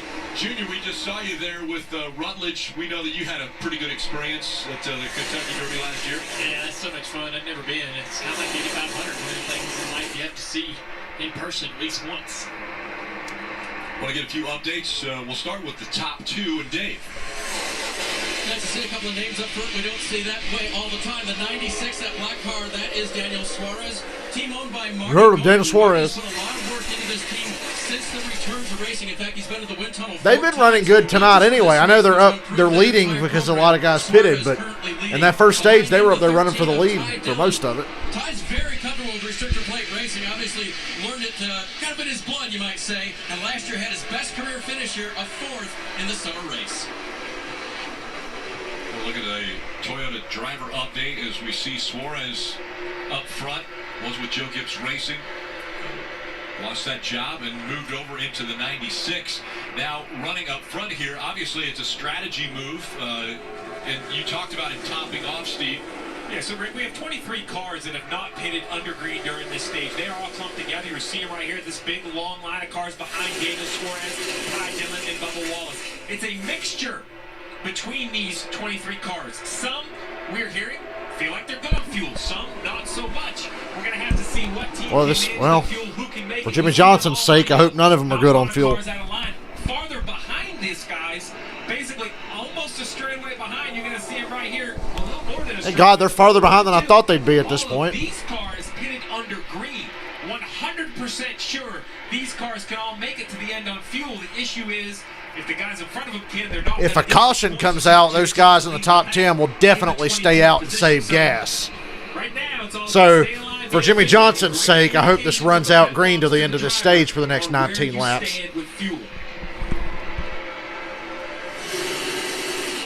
Jimmy Johnson gains. We're halfway through the race. We're 2 laps past halfway. Points there by finishing in the 5th position. So we have an official race. You hear that Florida weather? Finished 7th in that first stage. Take that, Florida summertime weather. They're running 46 flats. The leader, Daniel Suarez, that pack running 46.8. So 8/10 slower each lap. Jimmy, 19 seconds back. Coming to 18 to go in the stage. 18 to go in the stage. This front group's really organized, but like I said, a lot of fuel concerns. This lead pack is very, very slow. We're hearing some conversation out of the Ford camp, the 14 and some other cars, and they're saying, hey, if we run this slow, those Chevys are going to pit and catch us. This isn't going to work. So they're trying to be patient, but as you look back in the middle of this pack, there are a few Fords. You have the 21 of Matty D. As you go back through, you see some other ones. The 6 of Ryan Newman's back. Too lazy to say his last name, so they just say Matty D. Some others, the 4, the 17, the 41. We're hearing they want to get out of line and go, Rick. They feel they can be faster than those Chevrolets. You saw the breakdown of counts. Not many Toyotas in the field, a lot of Chevrolets and Fords. The second they get out of line, this big pack catches them. Are they still staying in line, though? Probably to assure themselves. Only about 12 more laps till they have to start shitting themselves, wondering if they're going to run out of gas. Maybe expect them 12 or 13 more laps. Yeah, but the problem is, when you wait too long, those Chevys are coming. Yeah, you know it's a driver, Dale. If you're catching a guy a second or a lap, when you come, you're going to get there with so much momentum. You are going to easily drive up, halfway through this pack, I assume. Morning.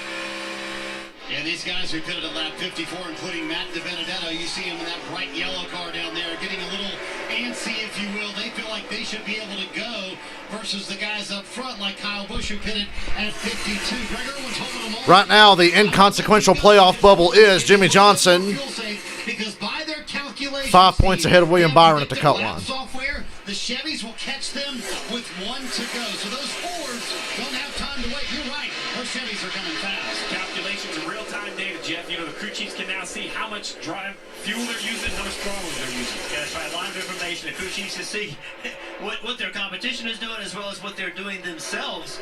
You know, one thing about it, guys, think about it. You know, yes, there are faster cars back in this pack, but as they work themselves to the front, that's going to slow that line down some, too. It's not like they're going to immediately go faster.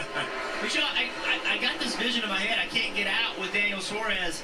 I saw him immediately after not qualifying for the Daytona 500 this year, and the dejection on his face, and how down he was.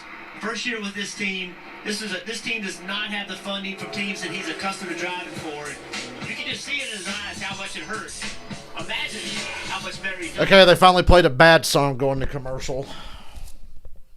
But they've played more good than bad tonight. Ooh, side-by-side, too. Nice. It's the first time tonight we've seen side-by-side coverage during commercial. I was getting ready to pick up the phone and zone out.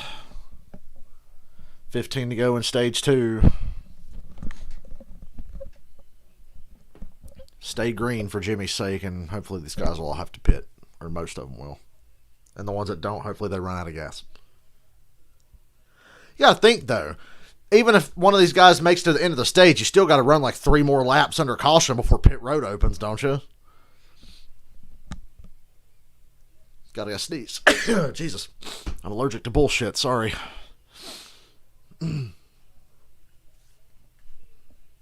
So, yeah. I don't know. I just feel like poor Jimmy's going to get fucked here. Even though he should be in the best position.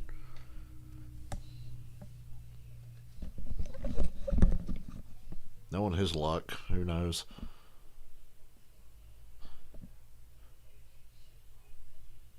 Well, he's going to be watching a race on regular cable. There's a lot of playoff races that are on regular NBC. Next week we're on regular NBC, so PlayStation gets a break. But like I said, when football season comes back, you guys might be looking at a blue screen again. I'm trying to prepare you guys for that. Because I'm going to need the computer for one of the games or the race. Depending on, actually, what am I going to do? Put the race on the computer or on TV? Depends on what game I want to watch. If I want to watch the CBS game, the race will be on the computer. And the NFL game will be on TV. But I can stream from the PlayStation at the same time.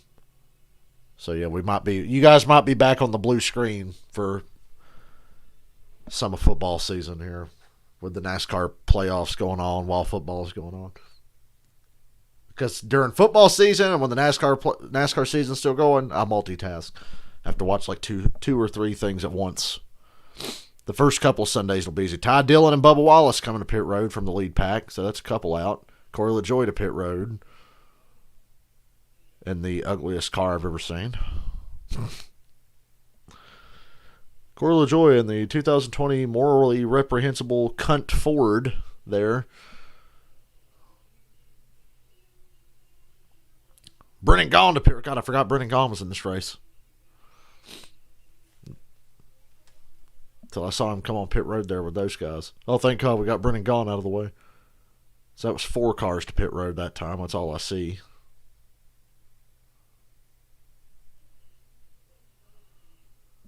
And we're back. We know how important it is to come in first. Yep, football's still a thing. That's happening. The network public safety agencies rely on NASCAR is brought to you by Verizon. Cautiously optimistic, but I'm ready to get excited for something.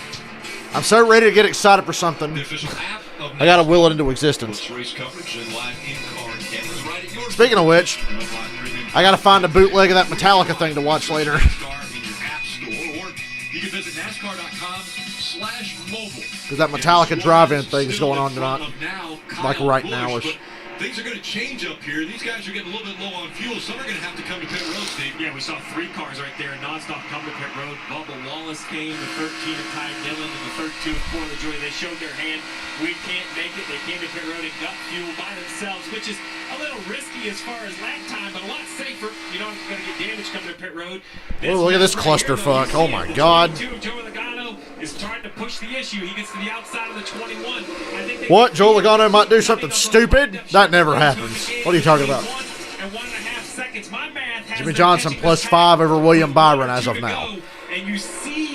Daniel Suarez still leading, 10 to go in stage 2. Ryan Blaney's paint scheme is unbelievably sexy. I can't believe I didn't notice it till now. A paint scheme befitting such an attractive man. props to Ryan Blaney. He finally has a car that matches his beauty. And all that outside lane lined up on him, and they all went by him. So You're used to blue balls. he can go this whole way. Boy, you don't know the week I've had, Look at all the Jeff. points he is potentially losing. He was in the inside in the wrong lane. The faster lane went around him, and now he's trying to play catch up. Kyle Busch sliding in. I wanted to go to that Metallica thing, so I need some kind of fucking concert experience of some sort. But I'll just take watching it later. And I think Matty D's a little frustrated by that. If you'll remember, I want to see the set list they're going to play. with all these Fords that pitted in lap 54, That's what I'm Joey mostly Logano interested in jumped tonight. out, went first. Matt was making a plan to be the guy who jumped first, but now he's in a position where he might get very little stage points, sitting in 8th, and he thought he would be leading this pack. Well, you got to be the guy that makes the choice first. You can't sit there and make a plan while everybody else is already making their moves. Matty D is in a position where he can't be apprehensive. He has to come into this race knowing exactly what he needs to do. Be on the offense, taking every run he gets. I will say this move by the Fords has really helped their lap time. They've picked up almost a half a second, getting by the 96. Now Joey Logano leading the pack. It's still going to be close on if that other pack will catch them, but now look how organized they are, Rick. Single file. Yeah, what about running out of fuel, though? I mean, you've got 8 laps to go. That's bad. They're organized, but they're running that high line where most of them run more throttle in that line. So I don't know how it affects a lot of these guys who are going to be short. Well, if you're these guys that topped off, you want to try to get perhaps the 18 of Kyle Busch out of line. Force him to come to pit road. That's one more spot for the 21. Let's listen to the 21 radio. We need all the points we can get. There you have it. We already knew that. He jumps out of line. And who's going to go with him? Is anybody going to go with him? Or can he slide up? Can he go far enough up to Kyle Busch? Kyle Busch is closing that gap. Clint Boyer now, Matt has nowhere to go. Hole's closed in front of him. Oh, that's work. Now he's going to fall back. They needed every point. We heard the team talk about it, and now he's going to fall back. Look at that aggressive side draft, door to door on that 47, held him in that position. Such a smart move. A lot of guys really don't know about that. You get really, really tight on that. Sorry, I'm back. Milkshake has been acquired. Stall him out and hold him in position till the next corner. And if he can separate, if he can pull the car far enough back to create a gap where he can maybe slide into, that's what he's trying to do right now. Jeff, I'm sorry about your blue balls. That is a pain that nobody should ever experience. If you want to really stall out, you gotta get. Don't you hate when it happens by mistake? Really, really tight. And you feel it coming, you're like, oh, shit. It's terrible. Trying to do something. Oh, this milkshake looks amazing. But now, coming up on 5 laps to go in this stage, he needs help. There he goes. It cost him a spot there. All of that right there. One position lost. But let's remember the finish of stage 1. There was a lot of energy in those last 2 or 3 laps. I know he doesn't want to finish in the 9th position in this stage, but I think the opportunity... Matty D got to go for the stage win here. Kyle Busch may have to pit for fuel. Running 9th right now with 5 to go. We wondered if the 48 and the Chevys would get there. They are to the back of this pack. And look at the pace getting the field.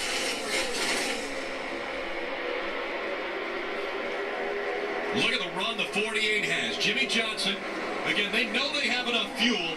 That group has worked together to catch the lead pack, and now we'll see how far up they can move. And Kyle Busch got put into the middle.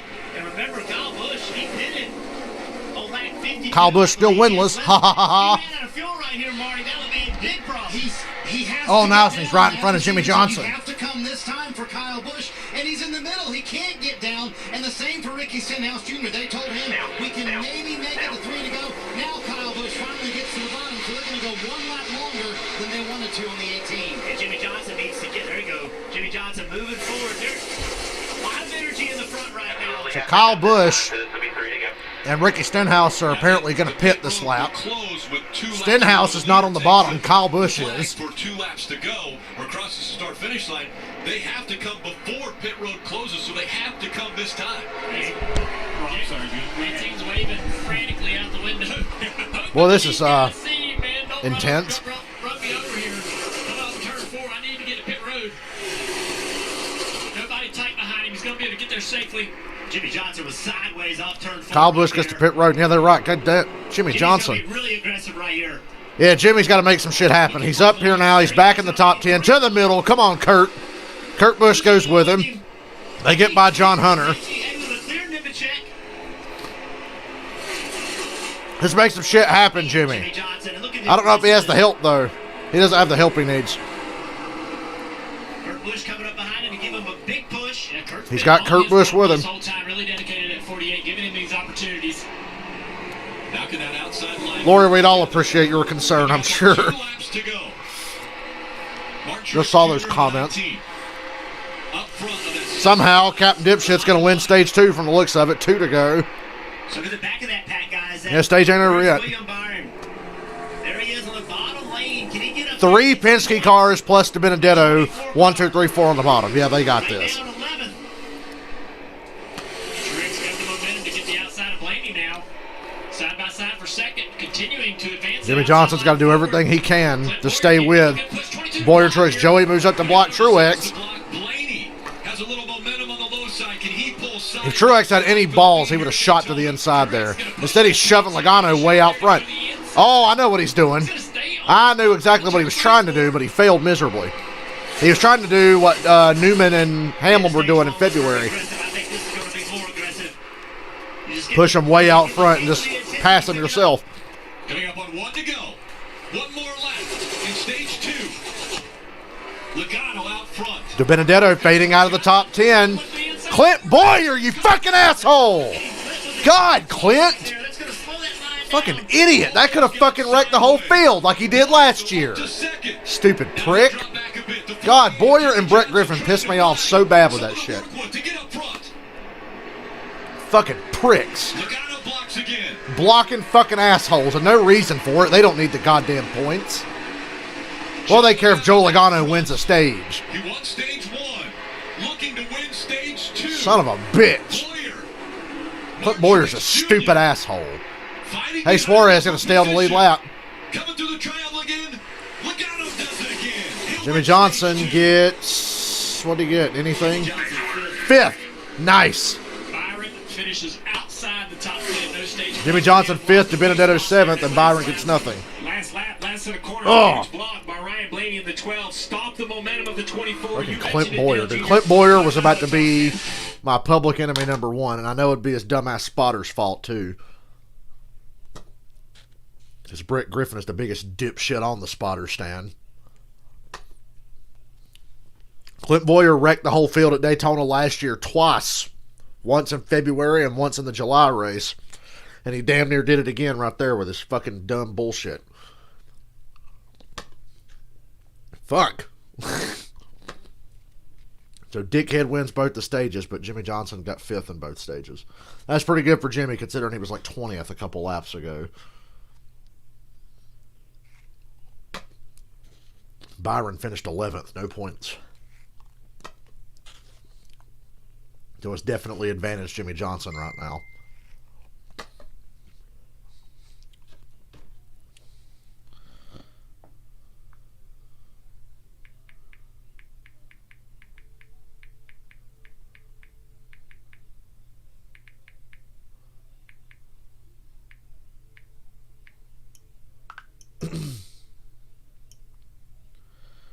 It's already in your ear. That really made me so mad.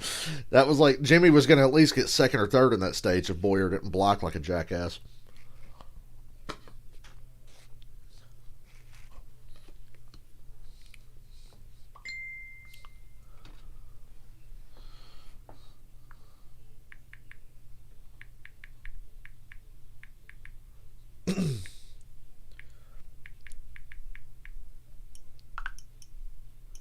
Go to Twitter. Is anybody else still talking about how dumb that was? Bubba's still... Yeah, everybody's still running. There's been no wrecks or nothing. They've raced hard and raced really crazy, but no big wrecks yet. Everybody's still running from what I can tell.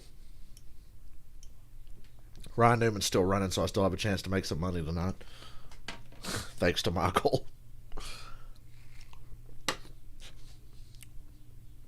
Boy, these Sonic milkshakes. I ain't had a Sonic milkshake in a while. I always just get that cookie dough shit. This stuff's good.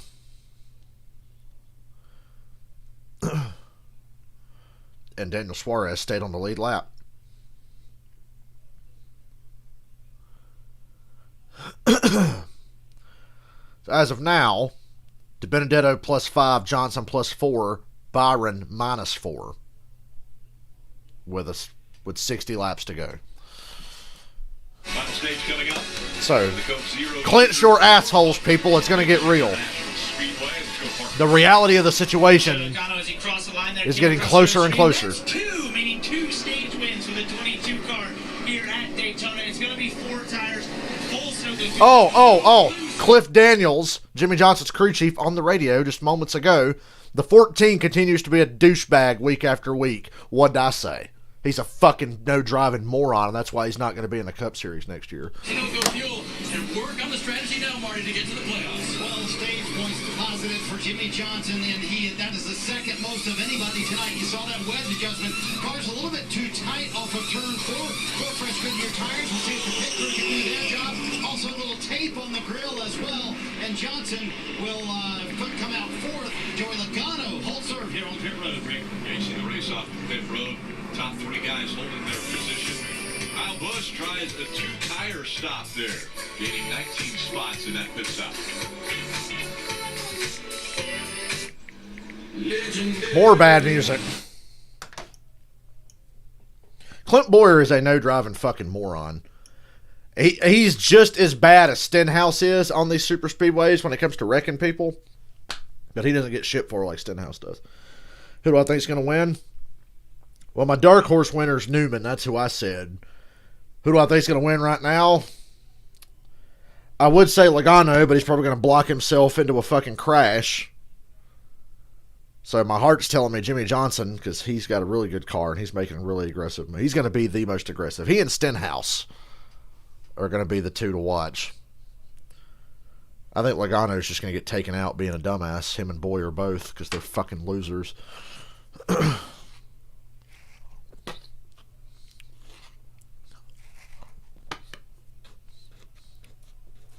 I want to like Clint Bowyer so bad, but when he's driving that stupid, I can't. I fucking had it. He's consistently a moron on super speedways, and I'm tired of it. And apparently Cliff Daniels and Jimmy Johnson are too.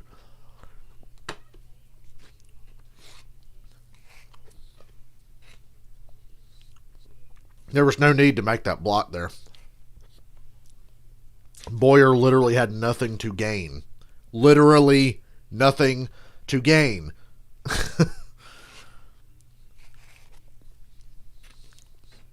He's lucky he's even made the playoffs. He's clinched. Why is he fucking blocking people for no reason?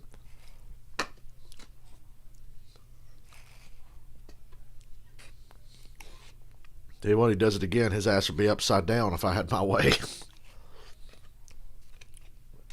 Don't lift.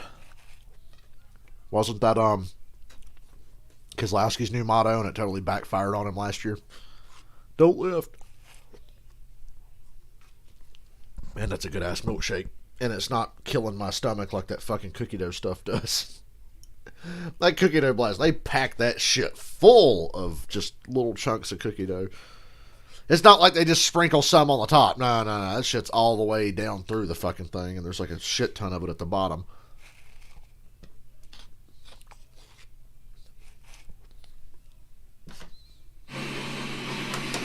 Tomorrow, the second leg of hey, there's Ryan Newman. Playoffs concludes with final round coverage my pick. of the BMW Championship from Olympia Fields and Illinois coverage on NBC at 3 p.m. Right I picked Ryan Newman, not expecting that this many cars would still be left running at this point in the race. Take a look at our broadcasters in their golf attire, DJ and Steve. Last week when you guys were calling. Look at DJ Dale Jarrett in his fucking khaki shorts, but the top half of his outfit is a suit. I can go dress shirt off, golf shirt on, and I am course ready, buddy. Yeah, you had your golf shoes on there. Hideki Matsuyama is also co-leader right now. 1 under. Let's check. To quote John Madden, he always has. The guy who leads the last lap usually wins. Well, he didn't actually say that. But that's something he would say. Hey, Rut. Oh, Rick, what about bunch of dorks we work with. That's hilarious. Remember that first week they did the Hey Rut thing and he sounded like he was in some kind of fucking echo chamber? Callie and her friends are out there at Daytona International. I got better Speedway. sound She said quality on my Saturdays streams than are Rutledge for has. the girls. Take a look at this picture. So cool they're out there enjoying it with their friends. I love it. We've also got Chad and his little guy. They're out there pulling for the 48. And Chase, I'm sure their heart rate was up as much as mine was on that last one. And Terry and his wife, Kathy, are there pulling for the 43. So much exciting stuff going on. And you realize, Rick, that business up top, golf on bottom is just like, that's like a business casual mullet, I believe. So good for our friends. My derby jacket's here. That promo Dale and I look so good. I might have to change. we know that you have... Junior looked terrifying in that Kentucky Derby promo. Points earned today, very big for Jimmy Johnson. Marty mentioned 12 points. Jimmy Johnson has earned the second most stage points tonight. You see Logano winning both of them, obviously, with his 20 points. But William Byron got points in the first stage. And we're going green this time. Points in that second stage, so didn't even make it into the top 10. Everybody's still got to pit one more time. We're not at the point of no return just yet. Everybody's still got to make one more stop. All of those stages, William Byron, barring a winner, he needs to outrun the 21 by 6 spots to beat him at the points. And he has to outrun the 48 by 5 spots to beat him at the points. Jimmy, stay up front. Don't make any dumb blocks. Be patient to a point. Please don't take yourself out. Right now, Jimmy Johnson is plus 28. This race has gone pretty well for Jimmy so far. I'm impressed by Eric Jones racing hard all night long, getting those stage points when he really only has to just win the race. Only has to win. I like the way you say that. He only has to win. It doesn't really matter what he does in the stages, but he's been racing toward the front. He's not have a ride for next year either, so he is racing for Oh, yeah. his future. Getting too soon. Eric Jones, Chris Buescher, Ricky Stenhouse. They're going to be in this thing too. Logano and dumbass Boyer up front. Final stage underway. Last stage of the regular season. We've made it. 26 races. Johnson's got a big push to Truex on the outside, but no help behind him. Everyone fighting for position on the racetrack, trying to get into position to win at Daytona. One of the biggest things you can do in your career. Truex out front now with Logano up his ass. That's my recurring phrase on the super speedways. Up his ass when they're pushing. Big push from Logano to Truex.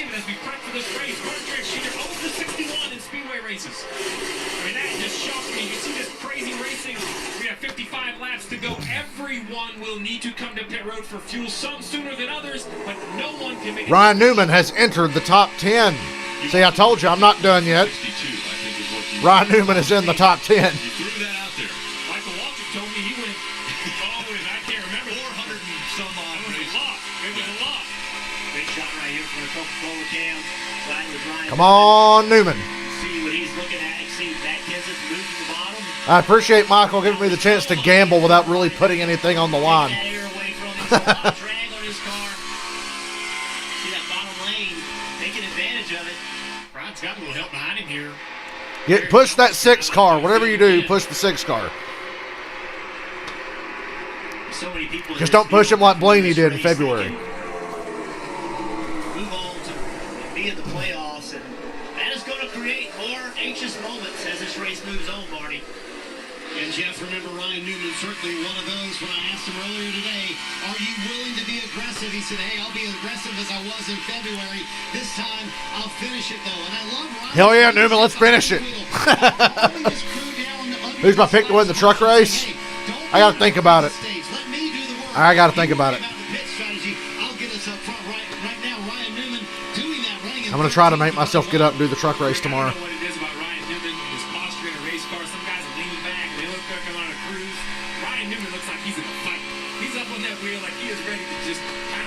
Like it's the last lap for Ryan Newman right now. Well, it is Ryan Newman. Every lap is the last lap. Inside line's got the most push right now. Matt Benedetto made a move. This whole line was single file, about 15th position, but Matt Benedetto went 3 wide. I love the way Junior says it. Matt Benedetto. Trying to stay in the center of the sandwich. Now he's going to get behind Bubba Wallace here. But I see a little desperation third stage. Jimmy's got down to the inside line. That's the safest place to be, I think. Three wide. I think Brad can push that 21 toward the front, Dave. See William Byron now, that 24 car down on the bottom line. He came for a top off of fuel. Yeah, Ryan Newman's the new Rusty Wallace. They also had a discussion on the math. Listen. Right now we got to finish 5 positions ahead of the 21 in order to do Scrambler. 6 ahead of the 48 It was difficult for them to do, Steve, and they didn't come up with the same numbers as you. Maybe get Russell to text Chad. What position? This is the most I've seen of Martin Truex on a super speedway in about 5 years. That's the point, Rick. I mean, think about that. It all comes down to 1 point here and there. But think about it, dude. That penalty wasn't going to hurt Hamlin at all. Like I said, they were just trying to up his quota, because usually Hamlin gets the most pit penalties in the series, but he's been better about that this year. The best thing to do is just go get that win, right? Then you know you're in. When you're in. Kurt Busch leading it outside line now toward the front with Ty Dillon. Jimmy Johnson behind him. And Matt I don't see Newman in that picture now. To the outside of those guys. We're about to have 3 lanes of traffic side by side, and Jimmy Johnson's dead in the fucking middle. He is in the worst possible spot. A second ago, he was on the bottom. For now, Logano seems content, I can't believe I'm saying that, to push Truex. Yeah, they're going side by side. You can't cut away from this. They're about to be 3 wide all the way back.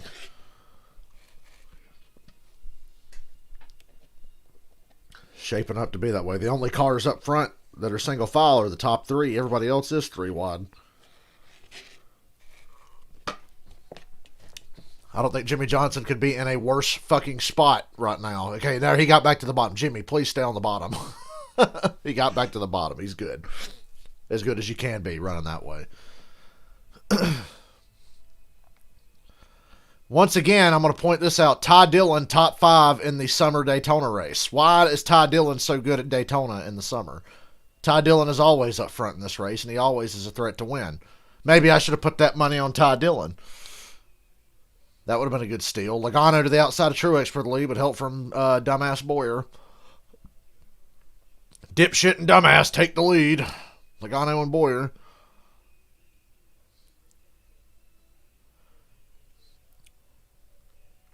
Bottom line's Truex, Kyle Busch, Johnson, Elliott.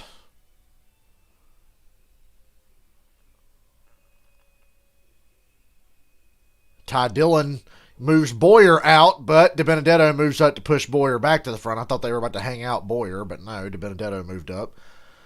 But that puts Logano in a bit of a situation. Logano's basically on his own for the time being, because the only cars behind him are Ty Dillon and Bubba Wallace. Boyer did get shuffled back a bit, but he's working his way back. Move up there, Bubba. There you go, and Bubba moves up in front of him. Stay up there, Bubba.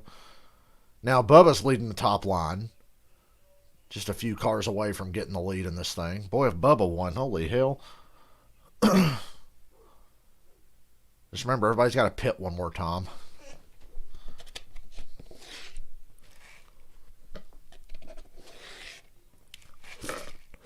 Damn it. Drinking a milkshake's hard work.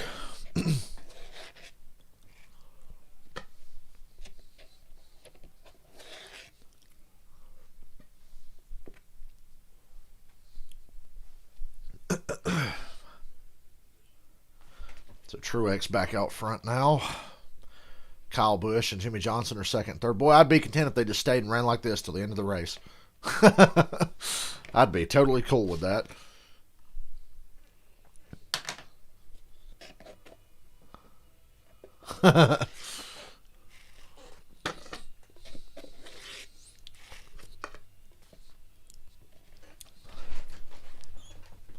Oh, we're back.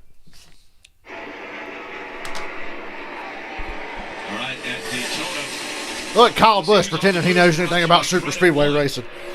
Chase Elliott, 23 spots from where he started. That could have been the last lap, as crazy as this has been, Rick. I know it is. And all of a sudden, Chase Elliott showing his ugly face. He's not ugly. Very aggressive. Let's see what he does now. Sitting there in third place. Spotter's telling him, hey, we're 2 rows behind, they're 2 wide. It's really important information. If the spotter sees that outside lane coming, they'll relay that information. Jimmy has a teammate behind him, so it'll make that decision a little bit harder. Jimmy has a couple of teammates. Kurt Busch is technically a teammate. Move forward. He's going to make a move. Decided he's going to be aggressive in this race, and he's done it. Steve, when you come to pit road, you've got to have somebody to come with you. So when do you start thinking about that? Because we know they still have to come to pit road in this stage. 45 laps to go. We're just about to the window to make it to the end.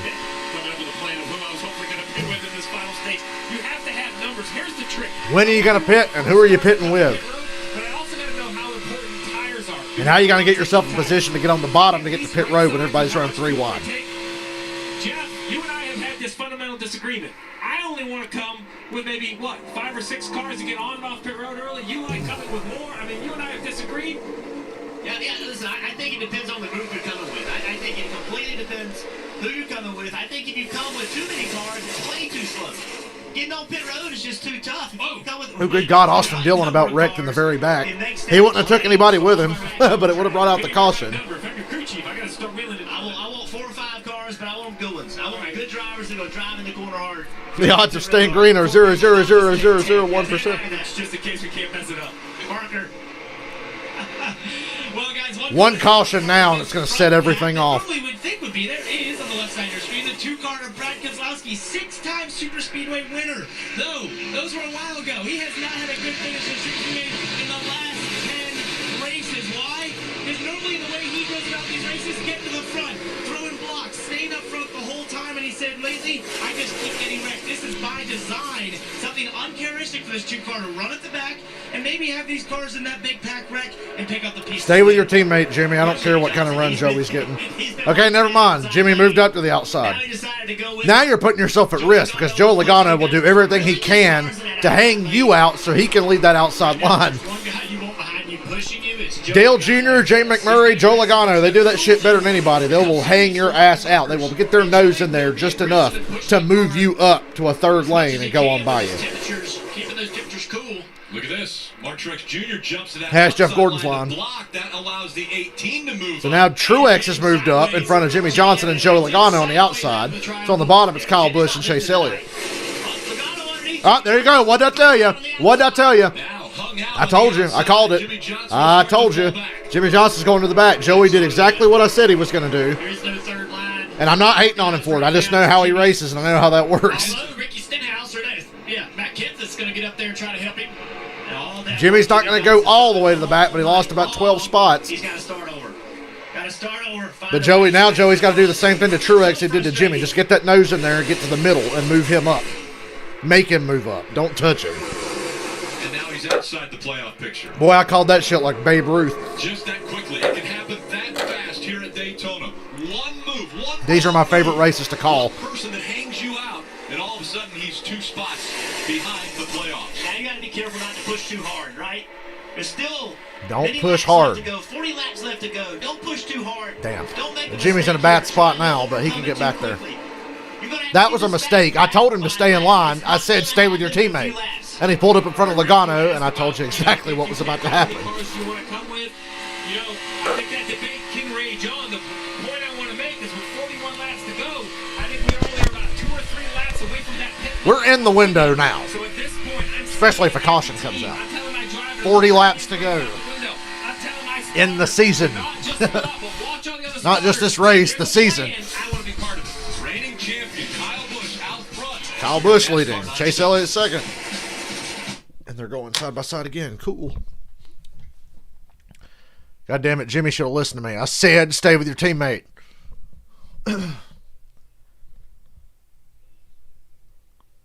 Kyle Busch leading. That's rare this year. William Byron fourth. I don't know if that's good or bad. Ooh, God, that lapped car. Oh, that lapped car up there. They were 4 wide squeezing up against a lapped car coming through 3 and 4 that time. Jesus fucking Christ. Ooh, good God. Blaney just about got turned right in front of Johnson and Eric Jones. Fucking A. He saved it because he's good. There goes Jimmy. Get to the bottom. Now Jimmy goes to the bottom. He's behind Tyler Reddick. They're way further back, though. Bubba Wallace is up in the top 10 now. That top 10 single file on the bottom. Tyler Chase gonna get it. Yeah, they're running 1-2 right now, dude. Holy shit. They are running 1-2. God, it's a shame everybody still has to pit one time. That's gonna fuck a lot of things up if we don't get a caution. I'm kind of hoping for a caution. I just don't want Jimmy to be the caution or to be in the caution. Jimmy's in a good spot to get to pit road right now, though, if he wanted to, because he's on the bottom. I'd do everything he can to keep Logano on the outside so he has a hard time getting to pit road. Logano, I think, is the car to beat. Anybody can win this race, but I think Logano is the biggest threat to everybody. Much as I don't like the stupid son of a bitch, he's good at this kind of racing. He really is. Ooh, I see. Oh, Stenhouse wanted to jump up in that top line so bad, but he thought better of it. He damn near chopped Joe Logano's nose off. Yeah, Stenhouse is starting to poke his ugly fucking face into this. That's just what we need.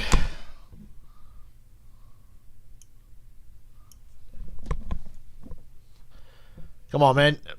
1 million subs. You watched the Xfinity race last night. You know what teammates really mean at the end of the day.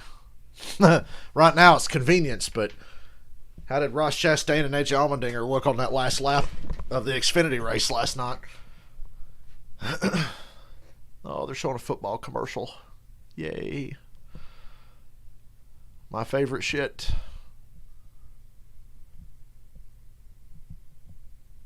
Now Stenhouse has got up in that outside line. Now he goes back to the bottom. I think he was just going up there to cut Logano's nose off for no reason, because then he ducked back to the bottom. I don't think Stenhouse has the confidence right now that that top line's going to get up there. And if he does get up in front of Logano, he knows exactly what's going to happen. What I said would happen to Jimmy is going to happen to Ricky if he gets up in front of Joey. If anybody else is leading that outside line, I might get up there. But because Joey's leading it, I don't know if I want to get up there and get shuffled out and go back to 30th or whatever. Now DiBenedetto is the second car in line behind Logano. God, that was Ross Chastain. That was that lap car. Fuck. Look at this. Sideways as he got a big push from Eric Jones behind. Man, what a save. Yeah, that was a good save. We've seen several saves like that from Ryan. Kyle Busch and Elliott up front. It's Michael's best scenario here. All right, let's look at tonight's Ram trucks built to serve, guys. Joe Logano and Matt DiBenedetto were pulling up for the lead. Boy, it happened so fast. I looked down and then I looked back up. Now Kyle Busch. Oh, here come the Chevrolets to pit road. The Chevrolets are all pitting right now. 35 to go. That's a lot of cars. And Logano and DiBenedetto are going for the lead. These gas only stops can get a little scary. Guys pulling in and out. I'm assuming everybody here should just take gas only.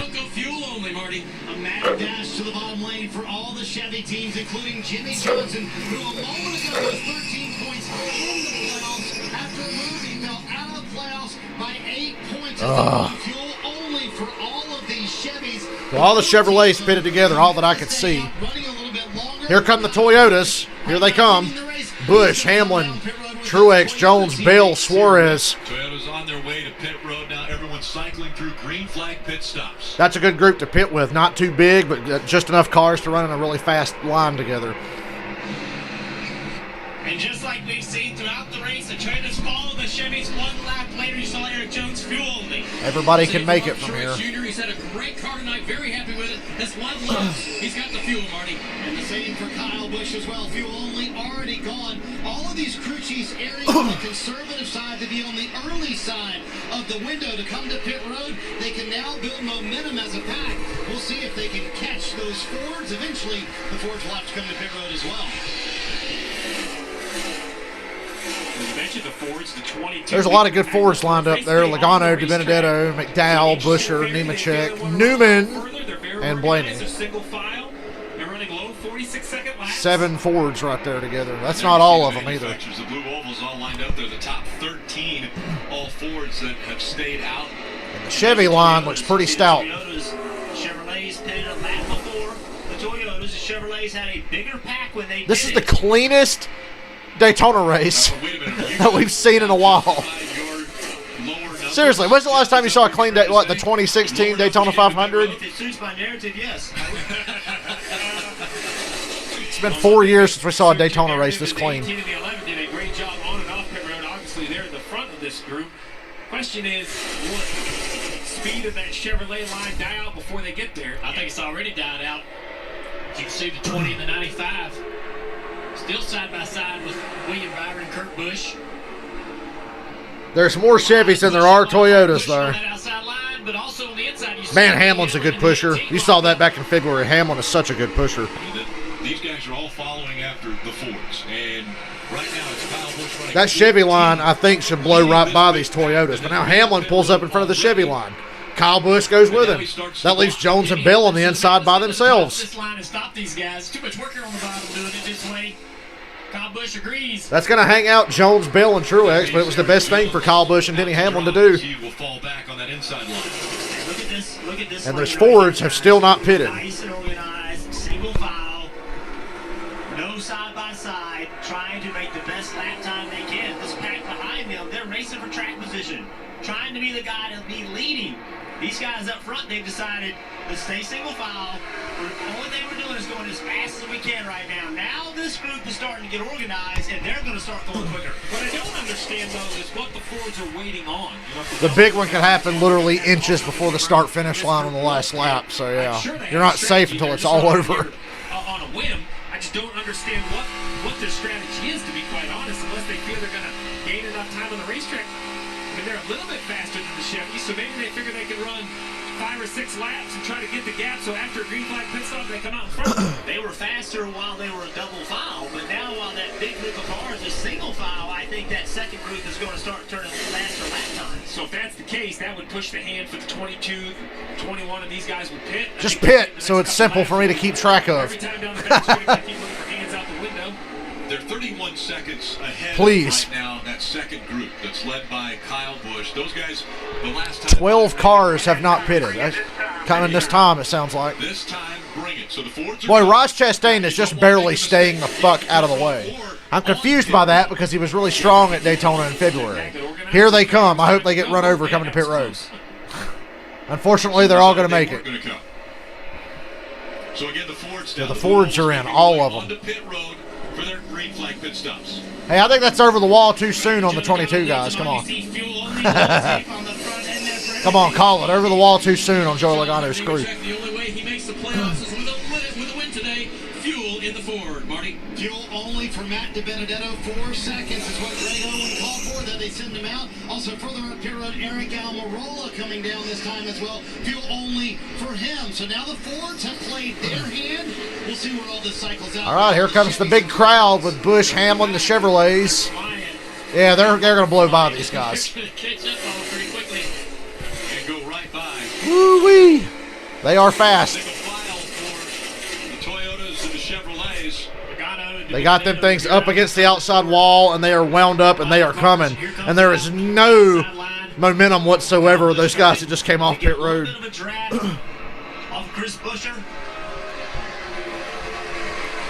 It's working out great for the Toyotas and the Chevys. The 22 trying I think Logano and DiBenedetto are going to be just fast enough to potentially block. Actually, no, they're not. But don't be surprised if Logano does. He's going to do it. You're going to try to block? Wow, Logano didn't make a stupid move. Logano pulled over, and now Kyle Busch and Hamlin are out front. I can't believe Joey didn't make that block. I expected him to because he's a fucking moron. Logano is a moron, so credit to him for not being a complete jack-off. Okay, now 28 laps to go. It's a race now. For Jimmy Johnson's sake, I hope there's a caution. Oh, God. Bubba ducks out of line. He don't want anything to do. Yeah, hang him out. Hang him out. Fuck him.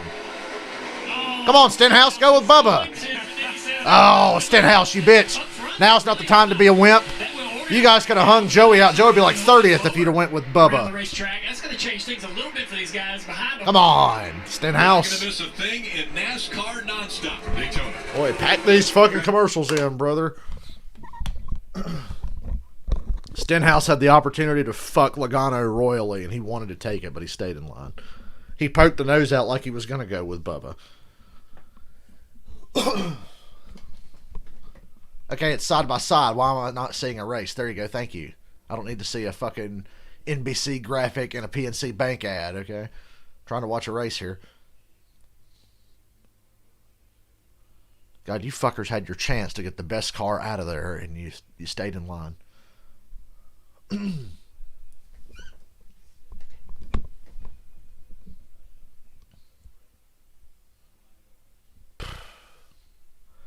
Didn't expect Kyle Busch to be leading at this point.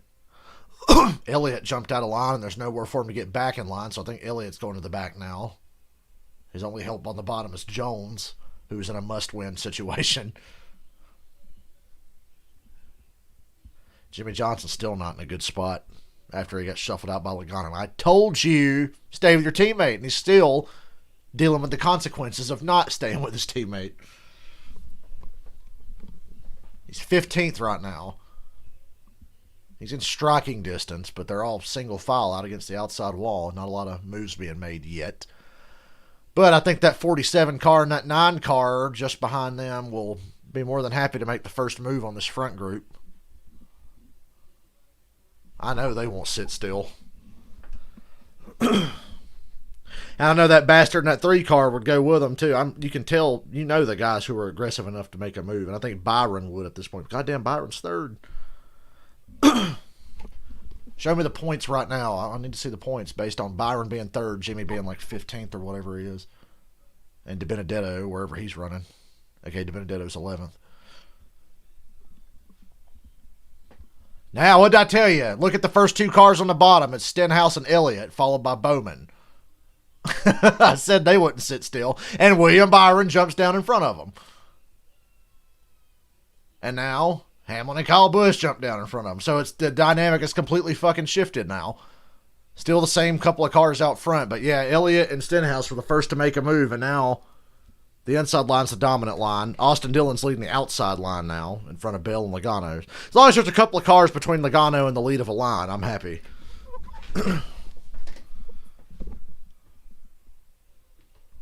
I'm calling this shit like the weatherman, only I'm way more accurate. Big run on the bottom for Stenhouse with Elliott. Juggins Racing drivers, Kyle Busch, Denny Hamlin. Byron, Hamlin, and Busch back to the top. But now Stenhouse is leading the inside line. Hello. Must-win situation. At the super speedways. Woo-wee. 23 laps to go.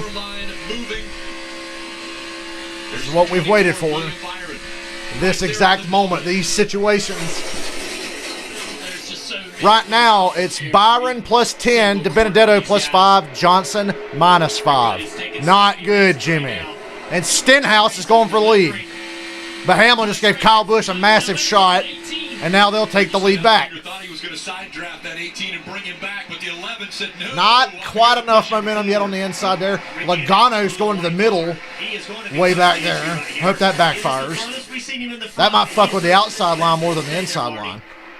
And it kind of did. Oh, Stenhouse wants to get up there and just get right on Hamlin's door so bad. This is some crazy shit. A Saturday night well spent. Up front racing these final 30 laps and proving, hey, maybe I can be that guy who upsets the playoff picture. Well, Ricky Stenhouse Jr. when we talk and finally, a super speedway race not delayed by weather for the first time in 2 years. About aggressive driving. I'm not even going to worry about it because I'm going out there to win races. Elliott in the sucker hole. He needs to let the 88 get by and jump down in front of Jones. I don't think Jones will let him in. Advantages to the outside line again. Busch, Hamlin, Byron, Kurt Busch, Austin Dillon. All right, let's go through the field for the bubble drivers brought to you by Applebee's Day. Yeah, Michael, you're having a great night and Kyle Busch is leading. Your night might get even better. What he would do to get other drivers to encourage them to push him to the front. He said block. Really Jimmy Johnson is not in a good spot. Still. Right now for Matt DiBenedetto, he is in by 2 points over Jimmy Johnson if he can hang on. I asked him about the pressure of the race earlier this week, and he said, listen, last year was pressure for me. I didn't know if I would have a job coming in to 2020. I have that now, so to be talking about making the playoffs, to me, that's all good.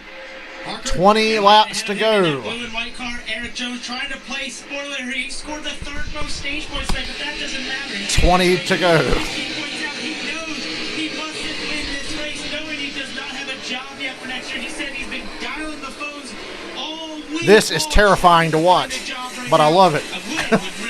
Now they're single file on the bottom. Way back. God, Jimmy Johnson's 20th. Fuck. Jimmy's going backwards even further. He's back there. Oh, shit. Jesus Christ. I thought he was getting hooked there. Oh, he jumped right up in front of Newman. God, he's 20. Dude, Jimmy's fucked. Jimmy Johnson's fucked without a caution. I'm sorry. I don't see him getting back to the front this easy. Especially their single file again against the outside wall. That's not going to last for 20 laps, but it's going to buy these guys at least 5 or so laps. COVID hits, the pandemic. They take a break for Jimmy's blowing it all right now. Race started out so good. His final season. Then all of a sudden, he has COVID, misses a race. Now he's fighting just Jimmy, you're fucked, man. He's fucked. That race, those points were so important.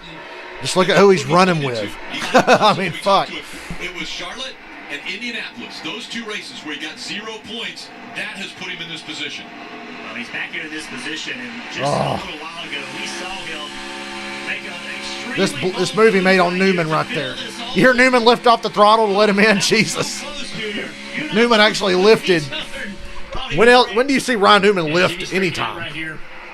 Jimmy is in a terrible situation. Knowing he needs to move forward, he just isn't getting the help. He's taking the runs that he's getting, but everybody's pretty much trying to organize this outside groove. We're back here in the pack. Jimmy wants to move forward. You can see it. All the 21. Real out of shape right there. Well, Johnson and DiBenedetto were racing.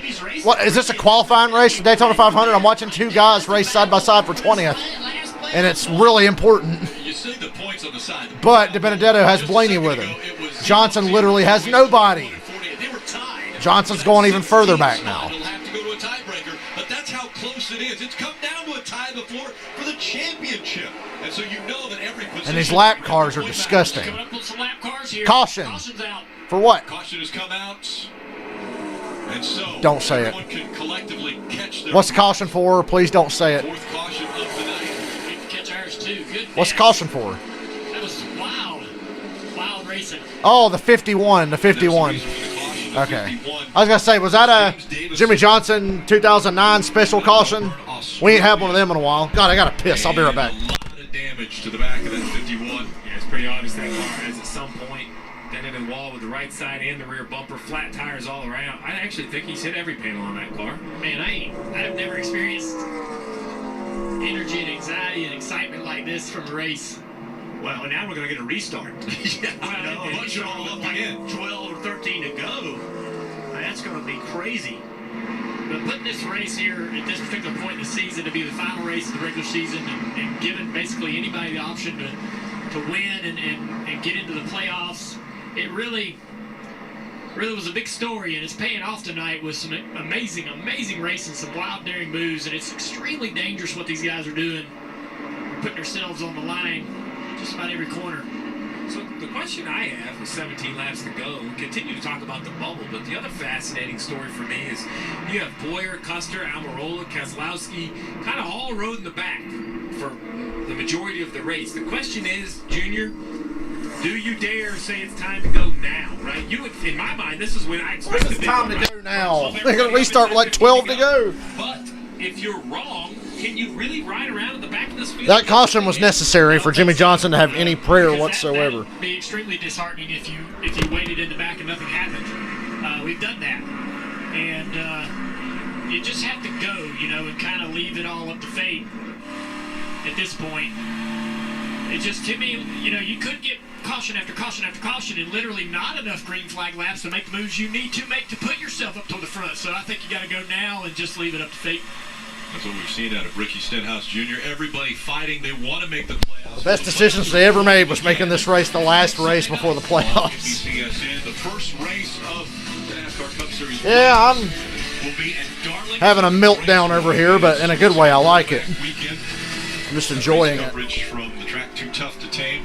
Going to begin at 6 p.m. Darlington Ridge from Bristol. Playoff schedule. Vegas, Talladega, Charlotte, Roval. I might be going to that race. I got to look into that. That's a great 3 races. A lot of NBC races later in the year. I'm looking forward to that. We haven't talked about Kyle Busch and Denny Hamlin because they're not racing to make the playoffs. But what they are racing for is playoff points. But also, remember, the field is set next week by how you do today. fastest lap, where you finish, where you are in points. So the playoffs start next week, and you want to start as high up in that field as you possibly can. You see tires on pit wall.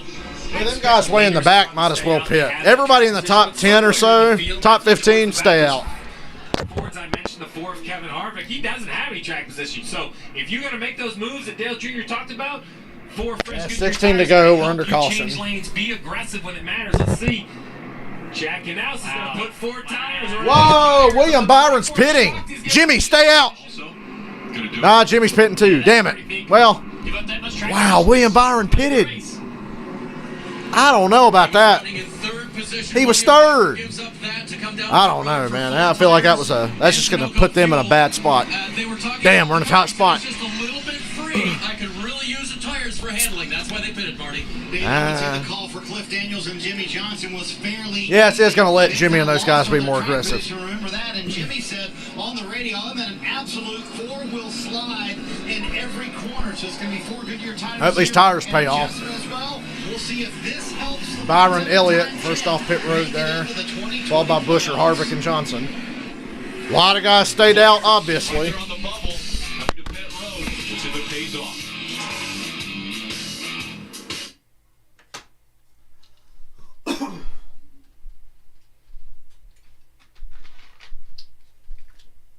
Talladega and the Roval, one after the other.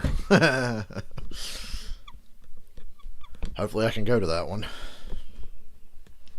I still ain't called Charlotte Motor Speedway because I'm an idiot that has too many other things on his mind. For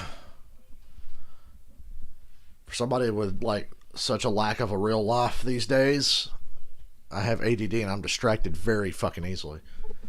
Boy, that one guy in that commercial looks like fucking Mark from The Room. What a story, Mark. I did not hit her. It's not true. It's bullshit. I did not hit her. I did not. Oh, hi, Mark.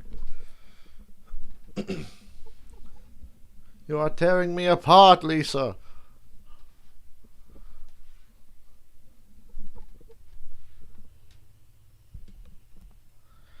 I didn't expect to see William Byron pit from third. Jeez.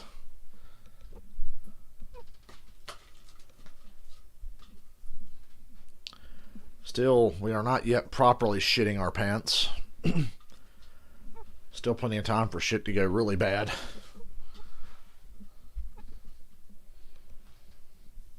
The best thing for Jimmy is we get a repeat winner, or we get a repeat winner while Jimmy, DiBenedetto, and Byron all crash at the same time because Jimmy's gotten more points than them tonight through the stages.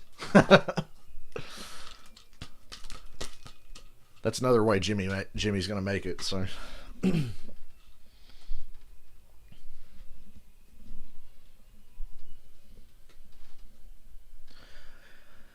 Truck race is so early tomorrow, and I'm going to be up till like 6 in the morning. I know I am, because I know me. I will try tomorrow, I promise. Now that Michael wants to give me money, I have extra incentive to get up and say, yeah, I'm picking Moffitt. If I'm not up tomorrow, just say Moffitt. I'm picking Moffitt. But I'd like to get up and watch that race if I feel like it.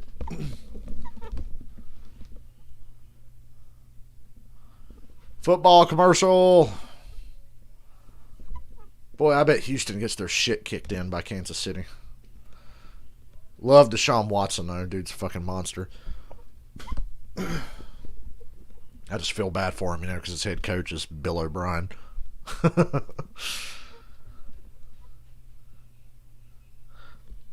Yeah, if there's no big one, I'd be stunned, honestly. Under yellow at Daytona, a little hard to make out right here, but you see in the distance the smoke of the spinning. Yeah, the 51 wrecked, and that's where the caution came out. I was totally confused by that caution. 13 to go when they restart.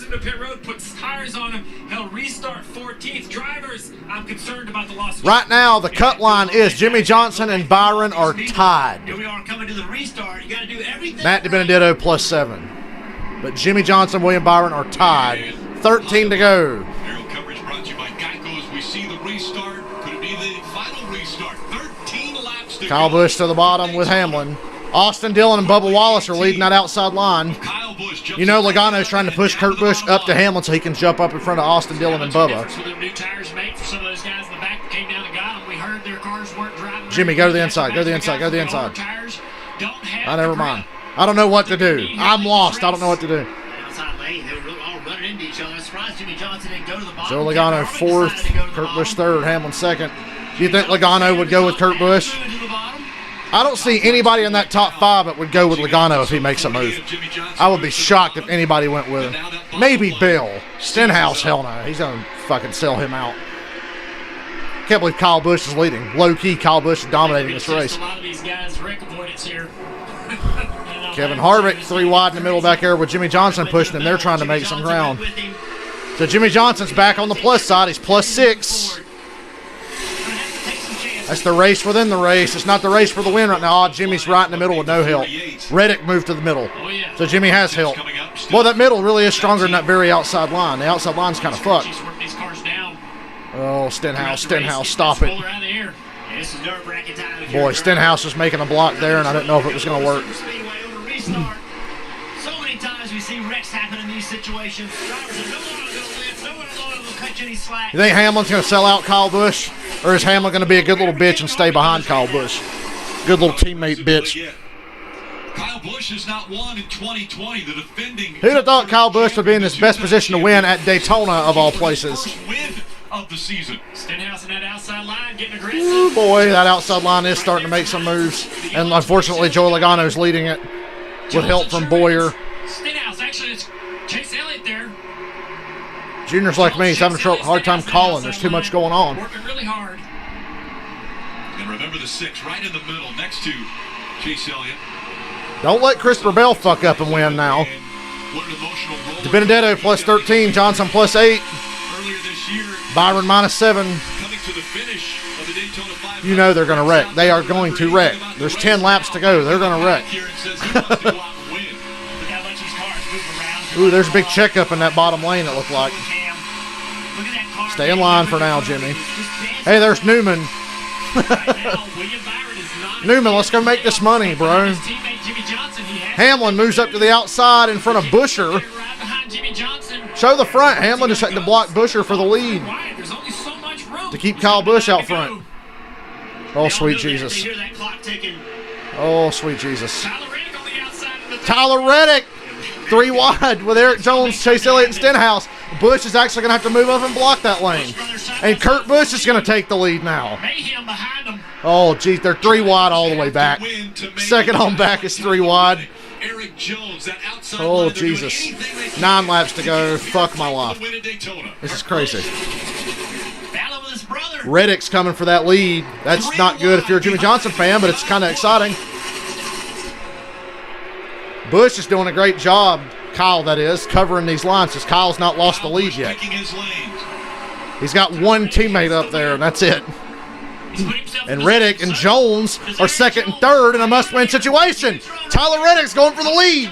But Jones stays with Kyle Busch. What are you doing, Jones? That was your shot. Ooh, Reddick, what a block. He put himself and Kyle Busch in the wall. Big one, big one. That's it. Big one, big crash. Jimmy Johnson made it through. Kyle Busch is junk. Ryan Newman's junk. There goes my $30. Kurt Busch wrecked. Stenhouse wrecked. Oh, that was Reddick's fault, man. But he had to. Reddick had to. Truex, big damage. Jones is done. Oh, man. What the fuck? Reddick made a great move to try to get the win, and it backfired. Because Jones didn't go with him. Jones stayed with Kyle Busch. Actually, no, I don't think Truex has damage, but he's got a big chunk of Kyle Busch's car under his car. And Ryan Preece is wrecked for the 35th time this year. Jeez, man. Well, Ron Newman's out. There goes my money. At Daytona, I'm sure not happy about the way this one ends. Well, but I know it's not how we wanted it to end, but just to be back at the track, I mean, it's unbelievable. I know he doesn't care about that right now, right? He's a competitor, but it's great to see him at the track. Yeah, the AMR safety team right there.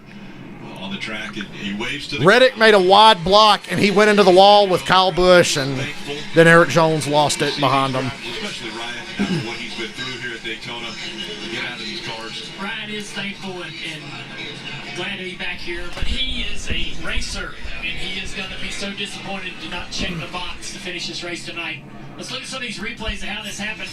Watch Reddick make this move for the lead, and Jones doesn't go with him. Going to the inside. I didn't think he was going to get clear. He was outnumbered 3-1. But he did. He goes up to block into that outside line. Oh, he was clear, but they got into the wall. Wow, Reddick did make it through, though. It was just Kyle Busch that got fucked.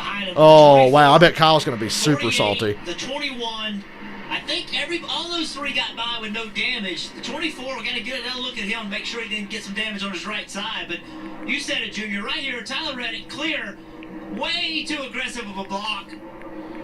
No way Kyle Busch could really do anything there. And then everything behind it just is complete chaos. A huge hit by that 37 gets turned back up the racetrack. Yeah, head on into that outside wall for Ryan Preece. There's never been so much at stake in one race at this track. Been a bad year. Yeah, JTG Doherty Racing has suffered through quite a few disappointments. See the contact right there, got they loose. Puts both to the fence, man. This Reddick trying to win this race. Holy All right, hell. let's keep an eye on this next shot. Now watch Jimmy Johnson at the 48. There's all three of the point guys all right together in the middle of this wreck. Look at William Byron. It doesn't get closer to that. Wow. Wow. Yep, Matt DiBenedetto, Jimmy Johnson, William Byron. The three drivers right on the bubble, all being able to get through. Red flag. You don't wish any bad luck on your early competitors, but I bet when they all three escaped and they looked up and saw each other, they're like, goodness gracious. I mean, think about it. We've raced a season, and here we are. All the races, everything that's happened so far this year, and here we are, these three cars, all racing, and it's going to be a matter of one spot. I mean, it's crazy that this can happen. Yeah, they got a red flag. Let's clean this up. Wow. Fucking crazy. Johnson made it through. Byron made it through. Hell, Reddick made it through. Reddick's still going. It slowed down that outside line. Let's listen into his radio communication.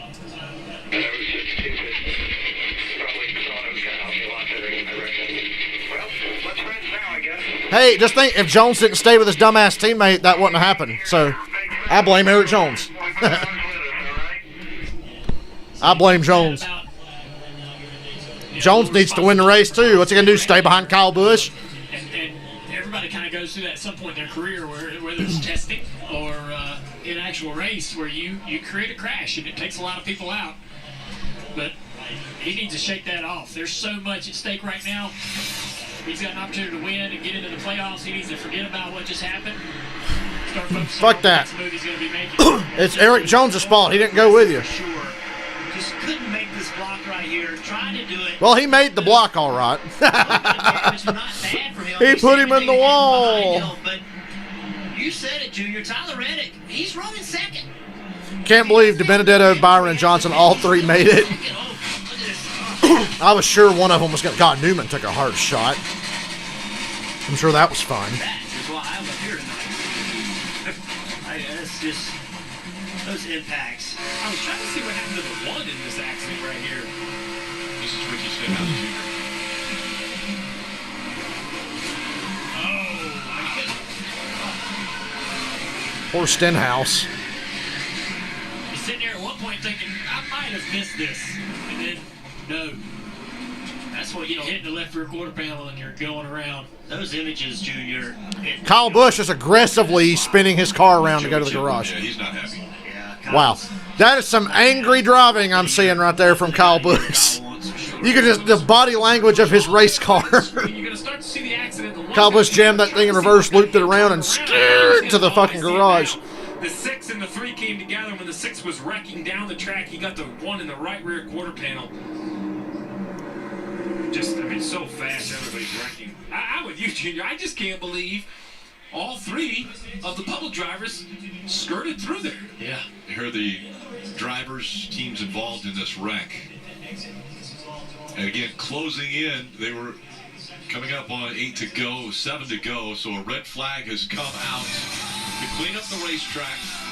And want to get the fans best finish possible here at Daytona.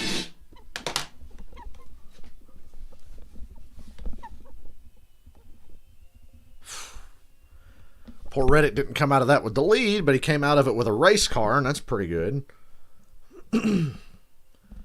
Denny Hamlin is the leader currently, but he lost a lot of help that he had. His Truex is still running, but he's going to be at the back, and Jones and Kyle Busch are done.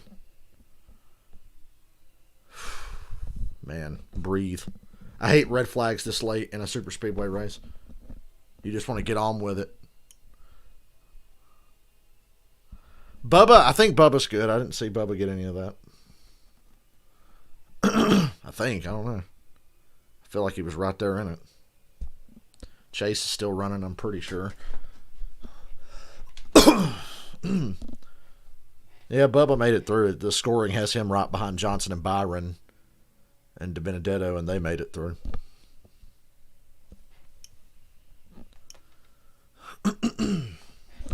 Shooting yourselves.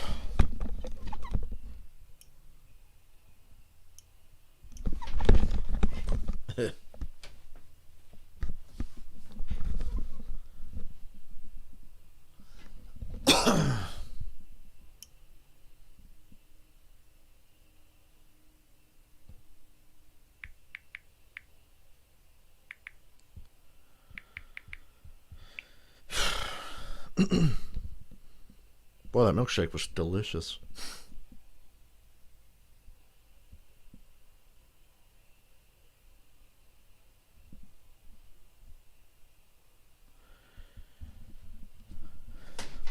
Hold on, I gotta message my buddy Ben something.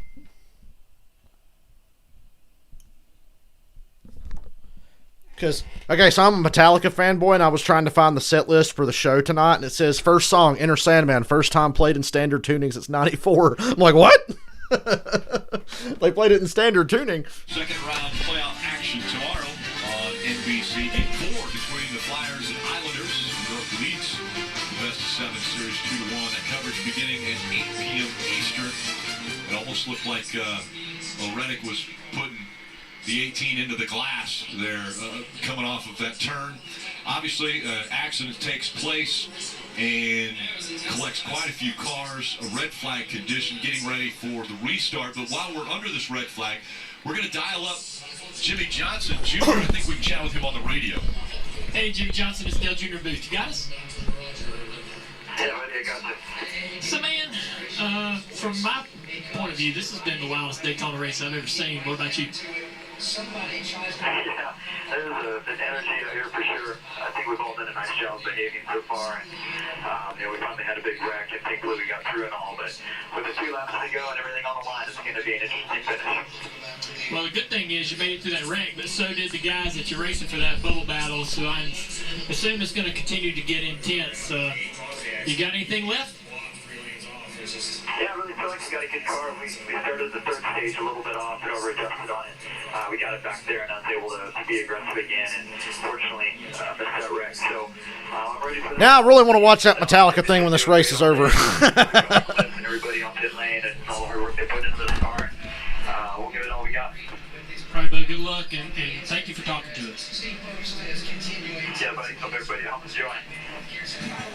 Well, so definitely enjoyed. Yeah, he said if he was sitting on the couch, we talked to him earlier, commercial break, he said, if I was sitting on the couch, I'd be loving this. I think our heart rate's higher than his. I mean, I know it. I mean, he's just like, yeah, man, it's another day. All this on the line, and that's just how cool he is. And he looks out his windshield, and he sees the guy he's got to beat. He looks in his rearview mirror, sees the guy he's got to beat. I mean, and it's going to be a restart with like 7 or 6 to go, and you know how intense it's going to be. And remember, this bubble battle is very important, obviously, between these 3 drivers, because there's only 2 spots to go, 3 drivers trying to get in. But remember, if somebody other than these 3 that's outside of the top 16 wins the race, still red flag. God damn it. available. Let's go. You win, you advance if you're in the top 30. It's too much. Marker. Yeah, Bubba's good there. Uh-oh, great interview. Here it comes. Live TV. What happened there between you and him going off the turn 3 and 4? Slide job gone bad. So Hate it for our interstate batteries guys. I mean, we Hate were it for our guys. a good car all night long. You know, we made our way to the front multiple times, and we were leading a lot of laps there. And just waiting for the end for business to pick up, and I guess business was starting to pick up, but you know, just not clear. I mean, I saw him coming and even checked up, and we still ran into each other, and whatever. What about this season? Whatever. I know it's been a KFB. struggle. Same quote, man. It's still 2020. Nothing's changed. KFB. As you can understand, Still 2020. Sit here with that outcome in Daytona. Not happy. Shitty day. Kyle Busch winless in the regular season in 2020. Hey, there's his brother. His brother didn't even say hey to him or anything. Yeah, it's been a tough year. His own brother just walked by him. He's used to winning, and usually when they aren't winning, they figure it out. That's been the difference this year. Is usually when We're back under caution. The red flag's been lifted. He was in position. Hashtag He was KFB. doing everything he could behind the wheel, and circumstances have taken him out of it tonight. And I think he feels that way about a lot of this year. You know, just the circumstances. They've had speed. I bet you he gets the victory lane for the end of the season. Well, he may have to because he enters these playoffs in a way that he's never entered them before.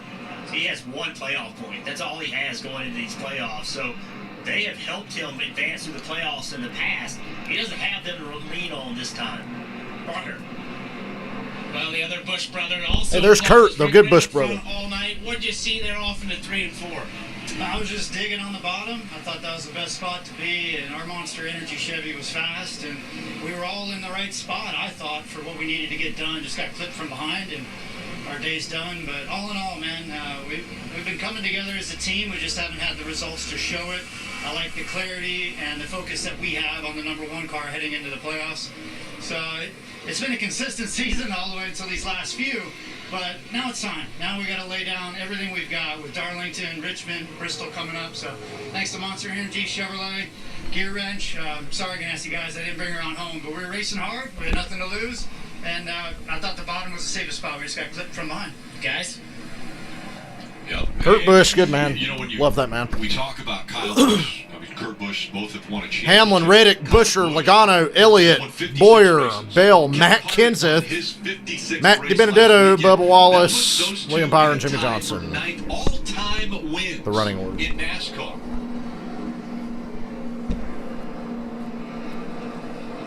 So we talked about points all night, and you know, for those Well, the Toyotas have lost their numbers.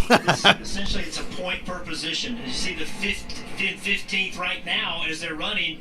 Matt DiBenedetto, then Jimmy Johnson, and William Byron.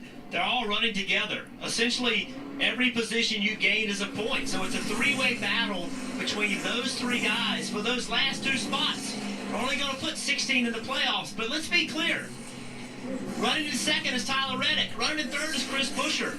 If either one of those wins, that win knocks them into the playoffs and moves that line further back. So you have to assume that you might need to be 15th in points, not 16th.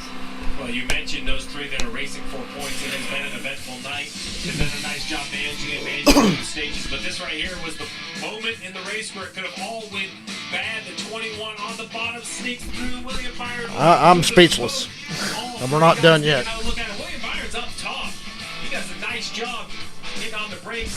Boy, DiBenedetto and Byron really about got in that. Hit him from behind, so you saw he got to miss the wreck. Unfortunately, one driver who did not miss the wreck, the 20 of Eric Jones, he's with Parker.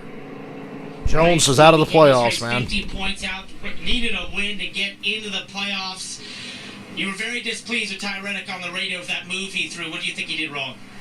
He wasn't clear. Kyle let him in, number one, to not cause a wreck, and then he ran the wall and wrecked everybody behind him. So, it's frustrating. He had way too much speed to try to make that move up the hill with the grip that was left in the tires. We got a lot of laps on there, so it's unfortunate. He wrecked us at Pocono, and then to have this happen, it's like 2 times just kind of making some crazy moves that weren't going to work out. And, Jones is not happy with Tyler Reddick.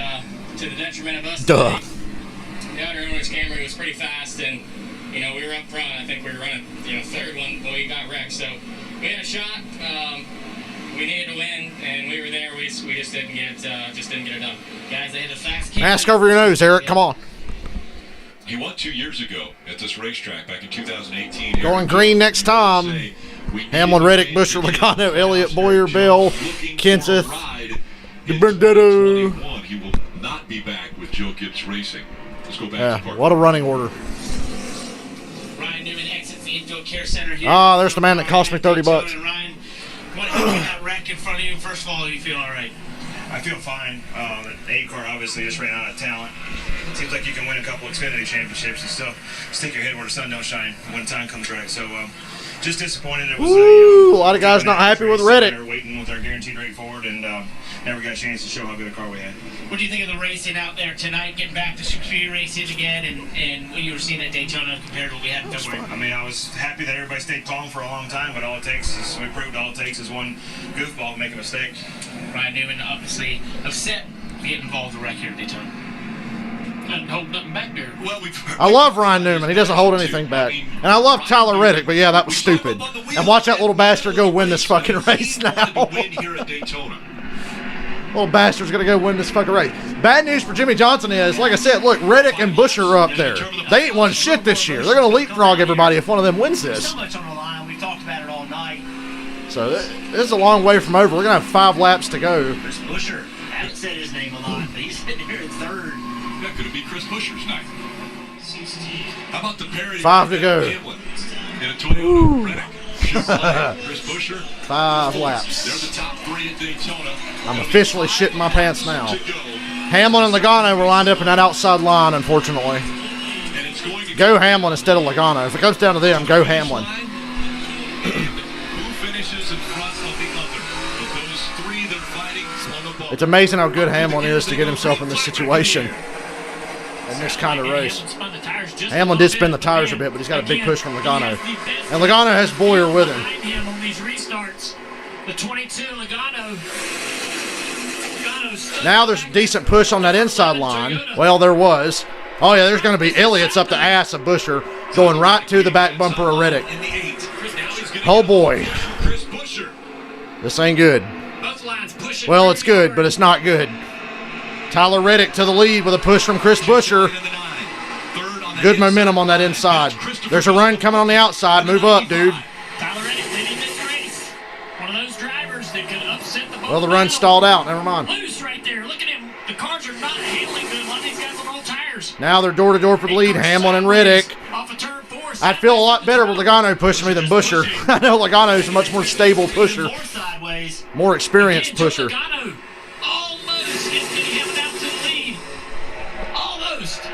He's going to get it here because he's locked on his bumper and Reddick. Busher can't stay hooked to Tyler Reddick. Fuck. It's going to be one of these 2 dipshits that wins. There's a run from Boyer. What's Boyer going to do? I swear, Boyer, if you push Logano to the fucking win. Boy, Hamlin was below the yellow line and Logano was still pushing him. One of these 2 ass clowns is going to win this race. Oh, Boyer's looking to sell out Logano. Boyer made a move on Logano. Logano had to block Boyer. I expected Boyer to stay with Logano. Is Matt Kenseth really going to go with Joey Logano? 3 laps to go. Boyer's on the inside going for the lead. Kenseth pushing Logano. Hamlin's still out front. Don't look now. Bubba's coming. That 3rd lane's coming and Bubba's in the lead of it. Now Logano moves up to the 3rd lane. Ridiculous block. That stupid son of a bitch. He should have got hooked there. He damn near got hooked and he would have fucking deserved it. Matt Kenseth. Come on, Matt. Stay, hold your line, Matt. Hold your line. Hold your line. Jesus fucking Christ. 2 laps to go. Logano's going to take the lead right here. Great move on Hamlin. And here goes Bubba. Bubba going for the lead. Bubba. Somebody push him. Oh, my God. Logano just put him in the fucking wall. Dude, Joey Logano is a fucking son of a bitch. There you go. Fuck Joey Logano. And Jimmy Johnson's in it. Fucking Joey Logano, dude. Are you kidding me? Jimmy Johnson caught up in the 48. Yeah, big damage on Jimmy's car. Could this be it for the 7-time champion? No bigger than playoffs in his final year. It's going to go to overtime. But can the 48... Oh, my God. Joey Logano just flat out crashed Bubba. Fucking moron. Wow. And you have to make speed. But if it's for 2 laps, Steve... Yeah, they just need to get the car to make laps. Minimum speed won't be a concern, but the concern is right here. The 24 is basically one piece moving around to see if he has any flat tires. I don't know how many wrecks it was until they finally wrecked. The action was unbelievable. 2, 3, and 4 wide. Finally, it just felt like it was coming, and it did. Nowhere for Jimmy Johnson to go. Heavy, heavy damage. We saw the 24. I had mentioned the fact that there are 2 drivers right now that are tied for 9th. Well, how about Jimmy Johnson? 83 career wins. He's top 5, and then, of course, Bubba Wallace was about to win that fucking race. 7 championships. Joey Logano is a cunt. Dale Earnhardt, Jimmy Johnson. And Joey Logano is a stupid son of a bitch. And he always has been. He's a fucking prick. Season and head on into the playoffs if he misses those playoffs. Man, he was doing such a great job tonight with that 42 car. Joey Logano looked loose, looked out of shape for almost the last 2 laps. I think he had a flat tire there. A lot of contact into turn 1. I am so tired of this Joey Logano bullshit. I'm beyond fed up with this stupid bastard. So there's big contact right there with Bubba Wallace. Hell, that was Hamlin's fault, too. Hamlin, then look at Logano dooring the shit out of him. That's where maybe the 22 car lost the right rear tire. Either that or just got turned around. Yeah, once Joey gets up the racetrack, watch right here. There's contact all the way off turn 4, coming through the trial. Well, Joey makes a big move. Feeling like he's in really good shape right here. Bubba Wallace to the outside.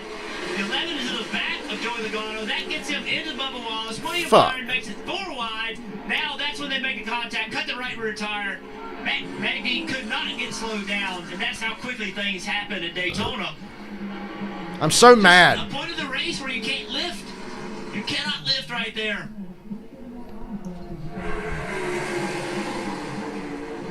Watch the 48 and how this happened. That sucks. Yeah, Jimmy sees all this going Bubba had such a good shot at getting that win. Gas. Lifting, and Matt Kenseth up the racetrack into the side of the 48. Jimmy clips Tyler Reddick, sends him into the fence. Helpless feeling for a lot of those guys because once you get kind of turned. The 2 idiots with the least to gain are the ones wrecking everybody. The 2 morons with the least to gain from this race are wrecking everybody. Free to be able to get him rolling. Hamlin and Logano. And I'm not used to Hamlin being that big of a prick. We're going to ride with Busher here. See how he navigates this crash. Lifting. The red flagged again, by the way.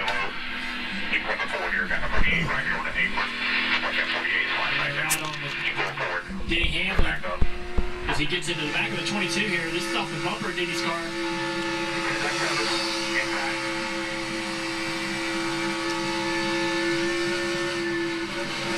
Flips the 22.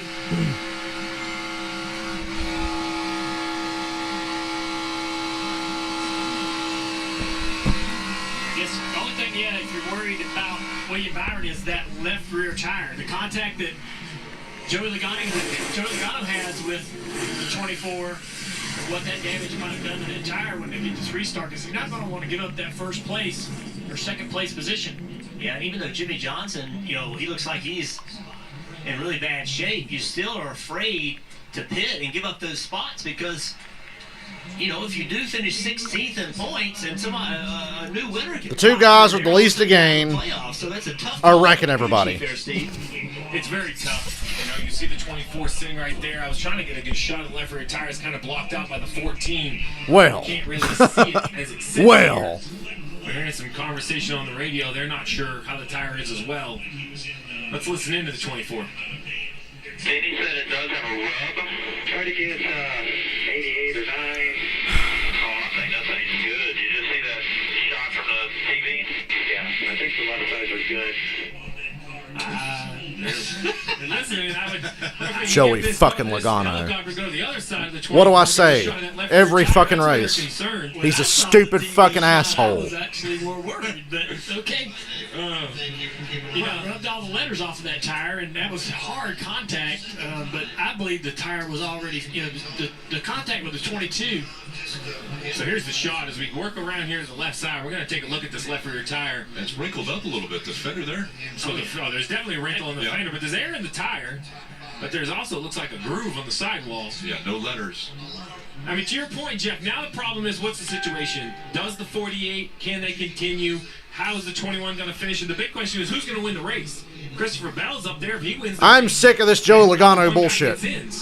I don't know what else to say. Under red flag conditions, you can't work on the car. So right now they're assessing the damage. The second it goes to yellow, they'll go to work trying to fix it as quickly as they can. But hey, great song. It's ironic because Joey Logano drives like he's blinded by some fucking light in his eyes. The stupid prick. You can't block everything. Stupid fucking asshole, dude. I don't know how somebody could be that consistently stupid for 12 years and get away with it. Considering he didn't do shit when he was at Gibbs. I don't even know how the fuck he's even still in this sport. Eric Jones is on his way out, and he did just as much at Gibbs as fucking Logano did.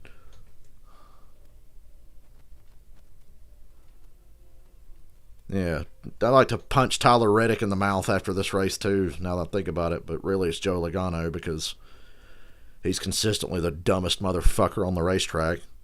Even Stenhouse doesn't race that dumb anymore. So I like that everybody's wanting to trash Tyler Reddick, and rightfully so, but let's not discount the fact that Joe Logano is even fucking worse.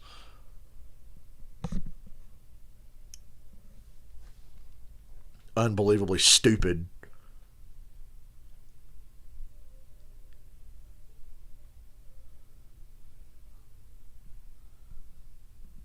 Are they going to make commemorative bubble battle t-shirts for this race?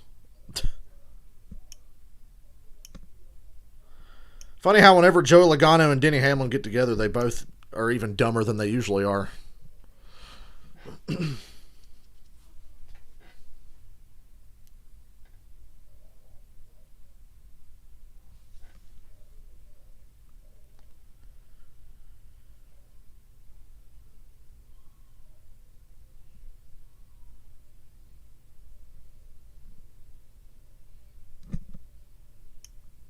There's that Applebee's commercial again. I'm not hungry anymore since I had that milkshake.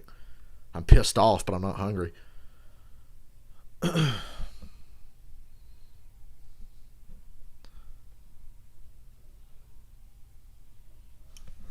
wait a minute. I mute the TV. We're back. Football! That'll lift my spirits. John Watson and the Texans. Then on September 13th, season premiere of Sunday Night Football. Prescott Cowboys visit Aaron Donald and the Rams in their new LA home. Great music. Love that sound. We've gone from red to yellow. So okay, we're going to get another restart here. Who's left? Unfortunately, one of the idiots that caused the wreck still running. Come on, that thing can run 2 laps. That's a lot of fucking damage, though. Logano's hair got in the way. Doubtful. His hairline is all the way at the back of his neck. Giraffe neck, balding, Rogaine-needing motherfucker. Hi, I'm Joey Logano for Rogaine. Can you see those commercials? We all certainly wanted to make the playoffs, but with 5 to go, probably not going to happen for Jimmy Johnson. Well, if the 21 gets junked, you still got a chance. There you go. Need to make a lap. So, still time for DiBenedetto to get taken out. Right, Rick, he just came out of the infield care center. And Tyler, for the wreck just before this one, a lot of drivers were upset with you. What do you say to those ones that were not happy with how aggressive you were racing? They weren't wrong. That move really hurt my chance to win that race, bring the caution out, causing that wreck. So they're right to be upset, I feel like. If someone made that move on me, I'd be pretty upset too. So I just was too late. I I was clear for a second, and when I slid up, it messed the 18 up, and it caused a big wreck back there. So yeah, I mean, Look at how Bubba got through that wreck back then. Wow. Obviously, there's not a lot of laps left, and when I did make the move that I was. Yeah, Joey didn't have his goofy fucking glasses on. Four-eyed Harry Potter-looking son of a bitch. From happening, and the uncertainty that ended up getting us further back in the pack and causing another wreck that I was in. So yeah, it was a really stupid move. As you can tell, the rookie obviously dejected. I'm impressed with that answer, though, out of the 24. Hey, that 48 will still run. And the cars now and even put himself in the other positions, and I'd be upset too. We heard him on the radio earlier talking about learning and always wanting to learn, and we've got to learn from these experiences. Well, that's a tough lesson to learn right there. You see the 48. Jimmy Johnson driving a new hybrid Cup car modified that will be debuting. That's a nice job. That car looks way better than it did when it came in. Let's go back to the Infield Care Center, Parker. That'll run, hopefully. Yes, Rick. Ricky, you were hanging out the back most of this race, then you decided to go to the front, and then the aggression picked up. Did you have the speed to stay up there, or did you think it maybe got overly aggressive? No, I think the race kind of played out similar to what we thought it was going to. Starting at the back, we decided to just kind of cruise with our Kroger Camaro. It was nice running up the bottom there, in that final stage with the 9 and the 88 behind us. And I felt like we were making headway, got up inside the 18 for the lead, and it was tough with the 18 and the 11 together, but I thought with us, the 9 and the Well, don't worry, that's taken care of now. Keep our momentum up, but something happened behind them, and they got shuffled and separated from me, and then there at the end, we were just running the top lane. Matt Kenseth was a fucking pinball there in that wreck. That whole deal, Matt Kenseth was an innocent victim. Got hit from behind there, but Matt Kenseth's like, great, I came back to get fucked by Joe Logano one more time. fun, but sucks not to get the finish out of it. It's always fun when you're out front, guys. When we talked to him earlier this week, he said, I'm pretty Hey, look, there's the giraffe neck dipshit now. Daytona. Well, he did just that. He was aggressive at times. He laid back at times. And when it came down to the finish of the race, he was in position. He just got taken out. So now we're going to go to overtime. Denny Hamlin looking to sweep the races at Daytona this season. Won the Daytona 500 earlier this year before. Joey Logano comes from a long line, a generation of pussies. You can tell it just runs in his family. That he has won, so this is becoming Denny Hamlin's playground. Another driver coming out of the Infield Care Center. You go to Parker. Right, Rick, it's Joey. Oh, here's the dipshit now. Stages of this race, you were at the front. You looked And there's his fucking eyes squinting. It's just super speedway racing. There you go. That's racing. Everyone's pushing so hard, and it's one of those situations. You're so close to the front, you got to stay in it and keep going forward and try to get the lead. And got a good run off the top side with the 43 pushing enough to clear the 11. Back to work on that 48 car again. I was hoping I can get back up in front of the 43, which I didn't, and the 11 got me just off-centered a little bit. And no one's fault. It's just super speedway racing. It's hard pushing, and it got me in the right rear, and it turned me to the right, and ran me in the bubble, and that cut down my right rear tire. And by the time I got to turn 1, and you can't control it, and it went out in front of the whole field. So, thanks to NASCAR, we got safe cars, and Team Penske for building something safe, and I'm okay. And the good news is we're ready for the playoffs. We did what we needed to do today. We ran up front. We got 2 stage wins. A couple playoff points, which is great. Not the best starting position for us next week after this, but overall kind of the effort. Boy, think of how fucked up the starting lineup at Darlington's going to be next week. And Steve, we saw the 48. Think about do a little bit more work on that car, come back out. There's a clock that they've got to make sure they're not on pit road for too long working on the car. Yeah, we've heard from NASCAR that has not exceeded that 6-minute crash clock that you mentioned. So now for Green White Checkered, I think his goal is to stay on the racetrack, gain as many points as it is. You never know. We can see another caution this overtime. Yeah, the 21 could get fucked here. Remember also, guys, we're a little concerned about that left rear. All right, we're going green. 2 to go. Overtime. Doesn't have a cut in it. They decided to stay out. Change that tire. Excuse me. Coming to overtime, presented by Credit One Bank. Denny Hamlin, William Byron making up row 1. Great push from DiBenedetto to Hamlin. Denny Hamlin's best spin right now is Matt DiBenedetto. I think with the position Matt's in, Hey, if DiBenedetto wins, I'd be very happy at this point. And William Byron out front. Boyer with a big push to Byron. Get up in front of Hamlin now. There you go. Oh, boy, William Byron's a sitting duck. What line are you going to block? Christopher Bell. Oh, dude, if Bell's able to win. Well, no shit, Junior. They're all racing for a win. And Bell has a teammate with him, kind of. There's Truex. Get to the white flag, for the love of God. Not a lot of energy that's going to be generated from that. As long as they're too wide, now you're starting to see Byron getting ready to make a block. See, Hamlin was just outnumbered. They ganged up on Hamlin. Truex sells out Bell, goes to the outside. Elliott to the inside of Bell. The push is in the outside, though. Here comes Truex. Block. Ah, they got Byron. Oh, maybe not. Maybe not. Oh, Boyer in the wall. Well deserved. Ah, no, Truex going to win. He's got Hamlin. He's got Hamlin. The next flag will end the race. Martin Truex Jr. Oh, maybe not. Now William Byron. Maybe not. Elliott, please. Another wreck. Corey LaJoy. Come on, Elliott. Stay with him. Stay with him, brother. Stay with your teammate now. Through 3 and 4. William Byron looking for his first ever win in the NASCAR Cup Series. William Byron on a computer. Winner. Willie B. Willie B. Bubba Wallace, top 5. Chase Elliott coming home in second. NASCAR has told us they wouldn't throw the caution. Oh, good God. Ty Dillon's on fire. They thought the drivers were not in danger if they were involved in an accident.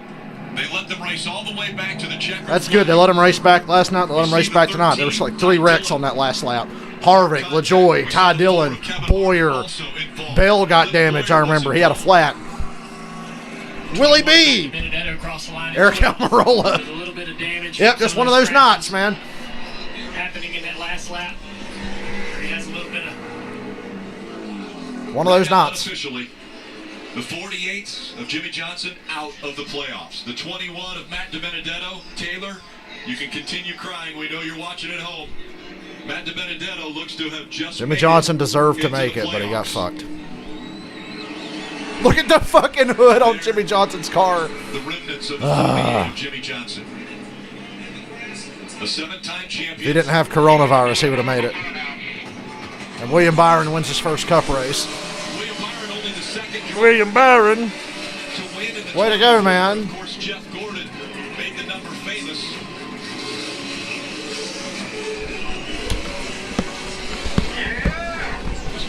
On a computer.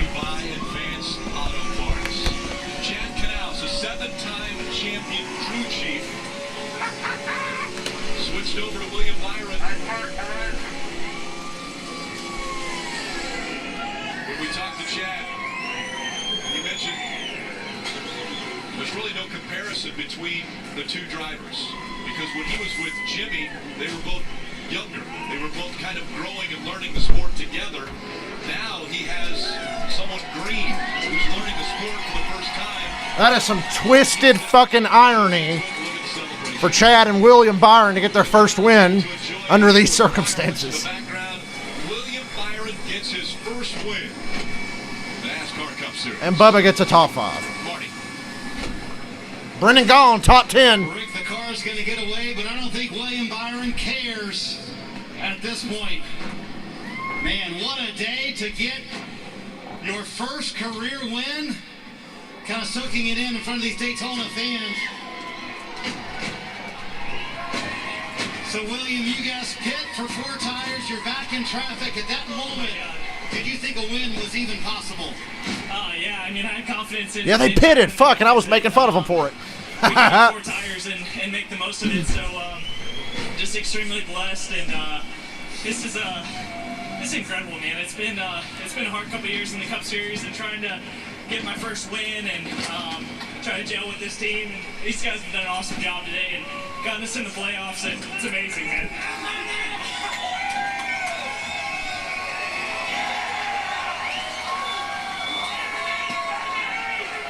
There you go. What a moment to celebrate. Season is a wrap. William, how intense was the racing tonight? Racing your teammate Jimmy Johnson. I can't make any promises that I'll be on for the truck race tomorrow, Michael, but I might be. Yeah, You guys will have to look out for me. points race. You know, we didn't have a great stage 2. Kind of got back in the pack, got shuffled when everyone went single file, and kind of thought my hopes were up there. And we were racing around the 21 and the 48 in the final stage. And I was like, man, I gotta really make something happen. And luckily, was able to push the 43. The 22 and him made some contact and opened up a hole for me, and I wasn't going to live, so it's awesome. Thanks to Liberty University, Chevrolet. It's a really long interview. Thanks to God. It's Give him a break. It's his first win. 2020, it's special to celebrate with the fans, right? How about this moment to celebrate with those guys? There's fans here at Daytona tonight. Go have fun. William Byron is in the playoffs the best way you can do it, Rick, with a win, and the fans cheering him on. First checkered flag, the first of many, I'm sure, for this young man. So much potential, and we've seen it now at the World Center of Racing. Hendrick wins. 1-2 finish. Yeah, what the fuck was this last lap? I was too busy watching the lead to really pay attention to who was wrecking. Oh, look, Denny Hamlin blocked into fucking Blaney, and it made them all check up. Wasn't able to get slowed down, and then there he goes into turn 1 and right rear tire's flat at that point. Then what happened to Boyer? Boyer hit the wall off turn 2. This is down the back straightaway. Whoa, Corey LaJoy. Turn around. Oh, man. Hard in the wall. Oh, there's Amarola. And Ty Dillon also making big contact. Yeah, that was a lot to take in. Last lap, chaos. You know, how about William Byron? You know, guys, obviously winning this race moved him into the playoffs, but this started last week in that second race at Dover. They ran horrible in the first race on Saturday. Ran absolutely terrible. They went to work, made changes. We heard the crew chief and the driver yelling at each other during the race. They made it better, and on Sunday they went and performed. And their season, in my mind, turned right there. They answered the call. They ran bad Saturday. They stepped it up Sunday. That was a mature effort on Sunday by a young driver. That's where it started to turn for this team. Take all the momentum into the playoffs, Rick. That was crazy. Qualify. It's a great way to do it. Harvick, Hamlin, Keselowski, Logano, Elliott, Truex, Blaney, Bowman, Byron, Dillon, Custer, Almirola, Boyer, Busch, DiBenedetto. Next Sunday, 6 o'clock, Darlington. Why is Darlington not on regular NBC? It's on NBCSM. What the fuck? That's kind of stupid. For the round of 16, 4 drivers will be eliminated. If you go to the round of 12, all the way down until the championship 4 at Phoenix. And the best of the 4 ends up the champion. Could it be William Byron? Right now, Oh, stop it. He had one great race last week and won a super speedway race. Let's not go overboard. I'm happy for him, though. It's well deserved for how they stepped up the last 2 weeks. Not ready to get off here just yet. I'm hanging around for another post-race interview.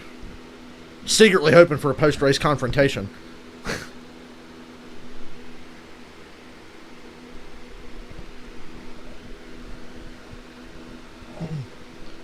That was an incredibly stressful affair. That's what that was. And yeah, great teammate there, Truex, hanging out fucking Christopher Bell. Nice one. Christopher Bell could have easily won that race. I was sure he was in position to do it, but Truex just said, nah.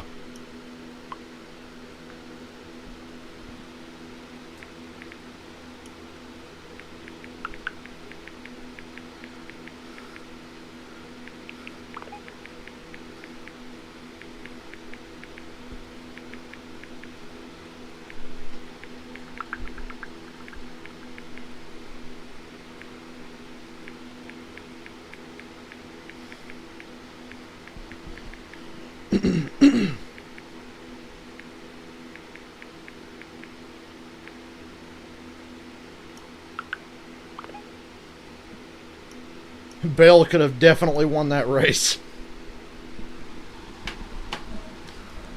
above, there were fireworks on the racetrack. We're going to be with you here until the top of the hour on NBC for more post-race coverage. We'll start off with Dave. Yeah. Well, it didn't happen for Jimmy Johnson. Depressing Jimmy Johnson interview. Truck race had so much success, but it is super speedway racing. Jimmy, how do you evaluate the day? First and foremost, congratulations to my teammate. His first Cup win like that, and this this setting and the drama to go with it. It's a big win for Chad Canals, William Byron. I'm really happy for those guys. And I really felt like we had a way to transfer to win or point our way in the way it went in the first 2 stages. And things just got ugly now in turn 1. So, unfortunate, but I mean, that's play racing. You seem like you not had plates the anymore. The 48 car looked like it was a potential race winner, at least top 5 car. Yeah, we had a really good car, and in the last couple months we've been really getting our act together and running well, and definitely disappointed to not be in the playoffs. That was the number 1 goal to start the year. Hendrick was really good at Darlington earlier this year, so keep that in mind for next week. And then missing the Brickyard 400 due to my COVID-19 positive test. And only missed it by 6 points. Oh my God. There's a lot of... Anyway, I'm not going to dwell on it. We did all that we could this year. I'm so thankful for Hendrick Motorsports and the career that I've had there, the relationship with Ally and their continued support with this race team. Cliff Daniels and these guys on my team that pour their guts out for me. So there's 10 races left, 10 trophies to go chase, and we'll have to focus our efforts there. You mentioned Cliff. I know he said that this making it or not making it would not define your season, would certainly not define your career. Everybody says that when they think they're going to lose. Yeah, that's not fair to put on it. The first 3 years have been tough. We all know that. I think we've shown some bright spots, and Cliff has done a really good job of leading this team and taking this team in the right direction, and I think that we can show that and close out the year. A couple of days, do you make the corner and say, I've got 10 more chances to win? Oh, I'm there. I'm not going to dwell on this too much. I mean, I don't know what I could have done differently, you know. And when you have 2 goose eggs and points in two of the 25 or 6 races that we compete at, you know, it's tough to overcome. Yeah, the whole sport would like to see a 48 win. They gave it a great shot tonight. Matt DiBenedetto finished outside the top 10, but that doesn't matter because, like Spitz spoke by Cliff Daniels, crew chief of the 48, you're in the playoffs, the 2020 NASCAR Cup Series playoffs. How'd that feel? We made it. I don't care how we did it. I wasn't obviously super thrilled with the finish. We couldn't get going there in the restart, but I don't care. All my goal was to come in here, make it. We had some really good competitors, obviously. You know, Jimmy and Willie B, congrats to him on his first win. But man, I wanted this so bad for this team, for you know, Menards and Dutch Boy, Motorcraft Quick Lane, and the Wood Brothers, man, driver of the Wood Brothers. It's so special. So we'll celebrate tomorrow. Have a good day. It's going to be time to get to work. I'm so glad we made the playoffs. This team deserves it. So that was I'm mentally tired after that one. All right, let's talk about that. Coming into this race, you were playing it pretty cool, pretty coy, telling me you weren't that nervous, you put it aside. Talk about being in the pack, points by points, seeing the 48, the 24 up front, around you. How did you navigate that? What was it like inside the car? That was the most stressful situation inside a race car I've ever been in my life, hands down. I've never been in a situation like that. It's unreal that it came down to the 3 of us and racing like right next to each other at Daytona, where it shuffles around like crazy. So that was, I mean, I was calm going into the week, and I really feel like I have to thank my career path for kind of grooming me for this type of situation, because it's been a tough fight. And it makes me so appreciative of these situations. So I was calm. My wife wasn't. My wife Taylor, I know she is crying happy at home right now. I can't wait to talk to her. She was a mental nightmare this week. But I held it together and just had to deal with it the best I could in the car. You can just see the elation on his face behind that mask. Matt DiBenedetto in the 2020 NASCAR Cup Series playoffs. Matt and Taylor celebrating their 5th anniversary. All right, well, I guess I need to get off here. I've hung around too long just watching interviews. But, yeah, I'll see you guys next week or tomorrow. I might be awake tomorrow. We'll fucking see. I'll see y'all later.